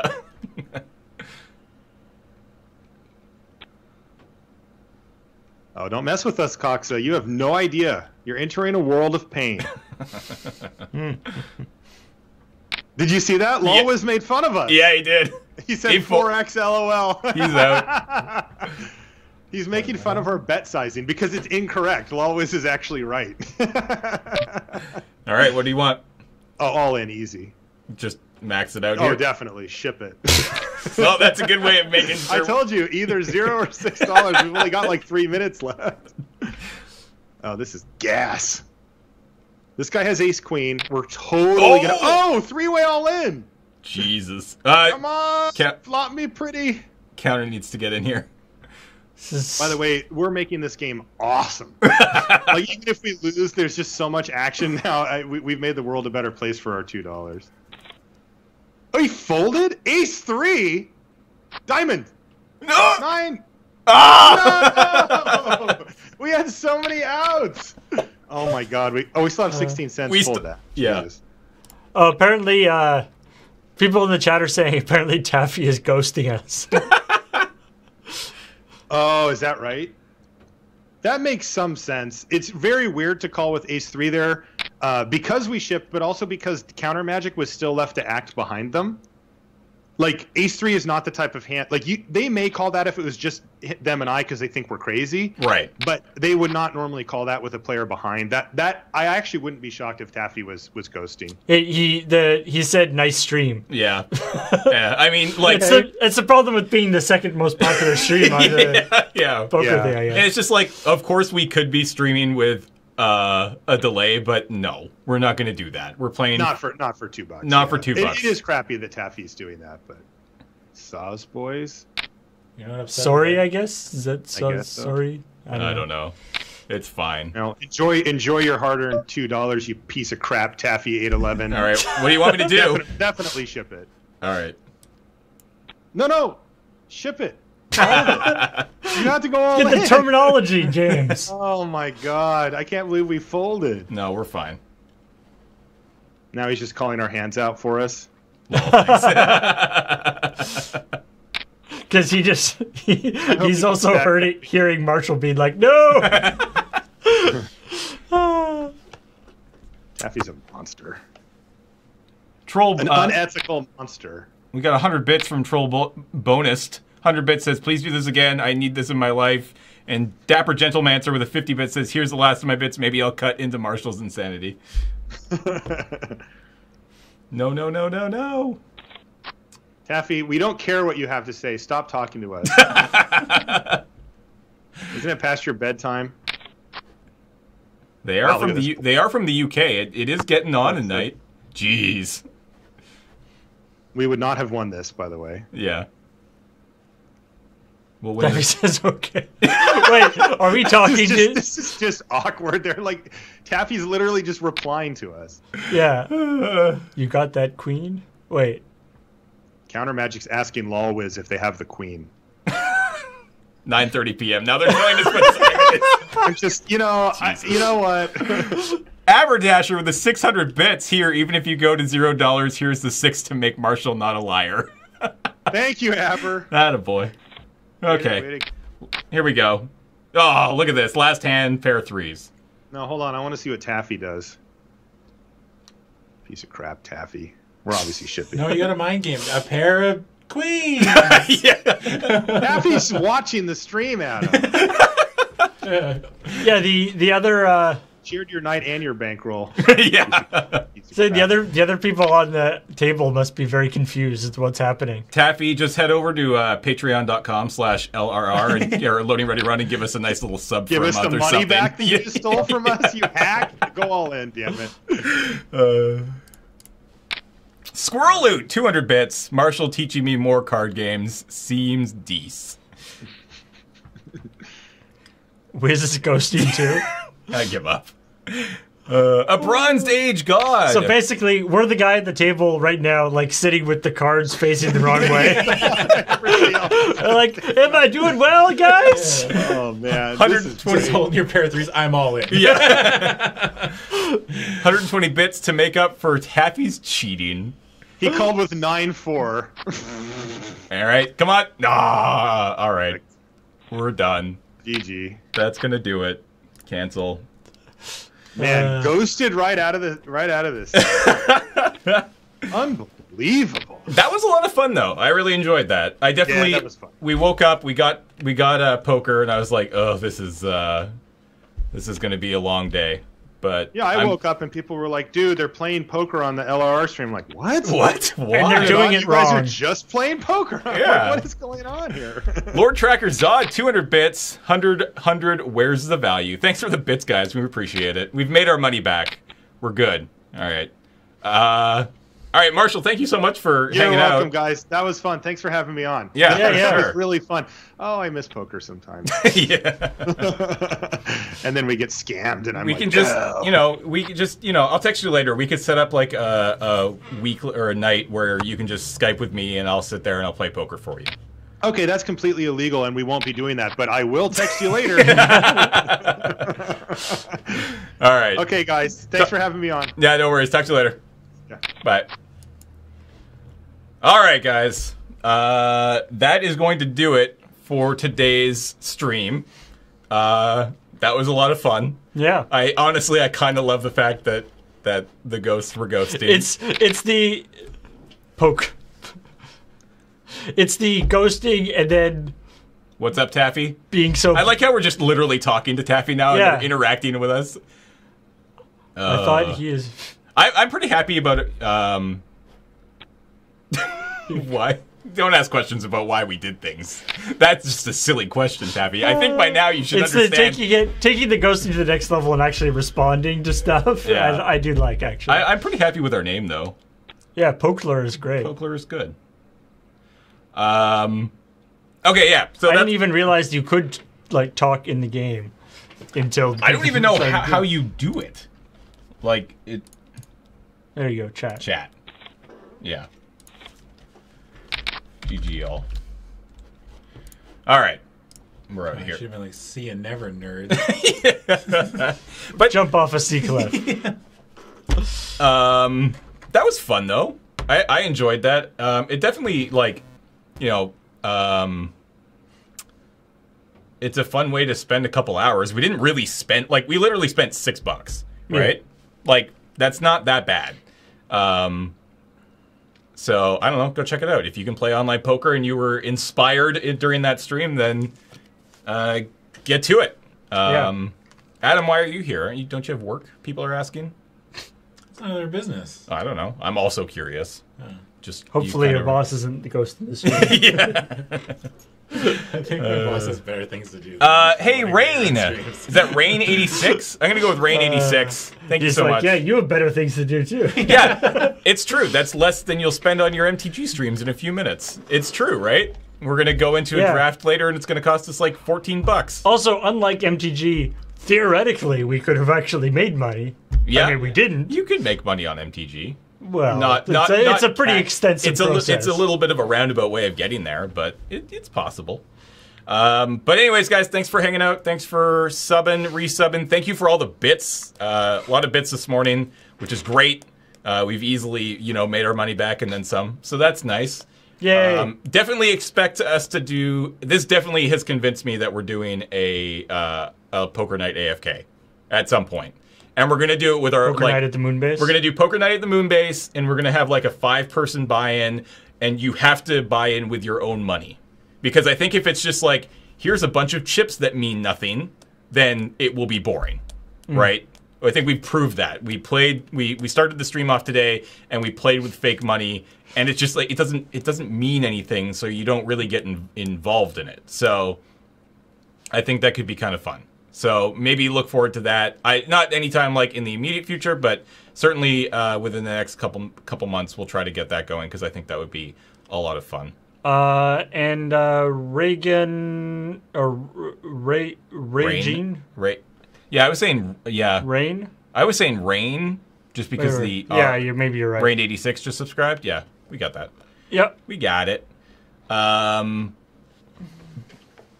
all Ben. I'm all in every time. Okay, Ben can definitely play poker with us. But yeah, I think that'll be fun. Kiez with that 38-month resub. The months keep coming; they don't stop coming. Yeah, awesome. Thank you so much. How much time I've seen poker cards sleeve. Yeah. Oh man, that was a lot of fun. Yeah. All right, so I feel like we don't need to use the card recognizer. No, probably not. Although I love the idea of the little pocket cams. The pocket cams could work. We have enough webcams that we could scrounge together. I'm not sure if it can support like 5 webcams though. Yeah, I don't know what the limits on how many webcams you can have hooked up to one computer. I think you'd have to be careful about having them on different USB buses, which could be a little tricky. But careful, James. We have a lot of cameras. Not loudly, but everybody will be wondering why I'm wearing my one ear pod at the table. James, why that's super. That's super subtle. Yeah. People were saying you should Marshall needs to come for commentary. Oh God, he would hate that. I think. Now here's them all being stupid again. Yeah. And we're going into the 8th hand of the night. Nobody has done anything intelligent yet, so I'm just gonna go and get a drink. All right. Coming up in like 25 minutes is Lure MTG with Graham and myself. We will be playing some more drafts and stuff. There's also the Standard League thing going on, which we could try. It looks pretty dire. Yeah, like I would be okay with trying it, but I literally have no idea what the decks are.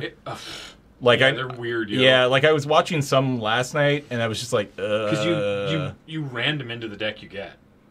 Yeah, like you don't get to pick your deck, and the combo deck is bizarre. Yeah, so so you don't pick you don't build your deck. No, it's a standard. It's a standard. It's from standard when Visions was a thing. So they take all the best standard decks from that time period. You join a queue, you get assigned a deck, and you play that deck.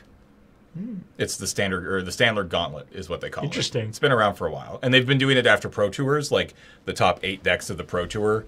They'll load in the Magic, you join the queue, everybody gets one of the decks, and you play with 3 rounds. Oh, that's interesting. Which could be kind of sweet.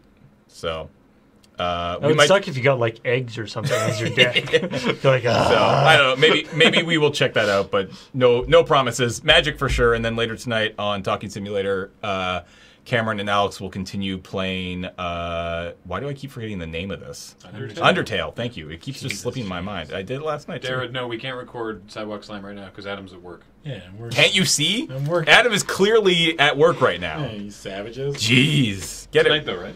Get it ready. Sweet. I might be here a little bit earlier, actually. Perfect. All right, that's fine. So, like now. Yeah, exactly. No, I just have something I had to do at 2, and I had to wait till 2. So okay. All right, guys. We'll talk to you later. Have a good night, or day, or afternoon, or morning, or wherever it is you are. Bye.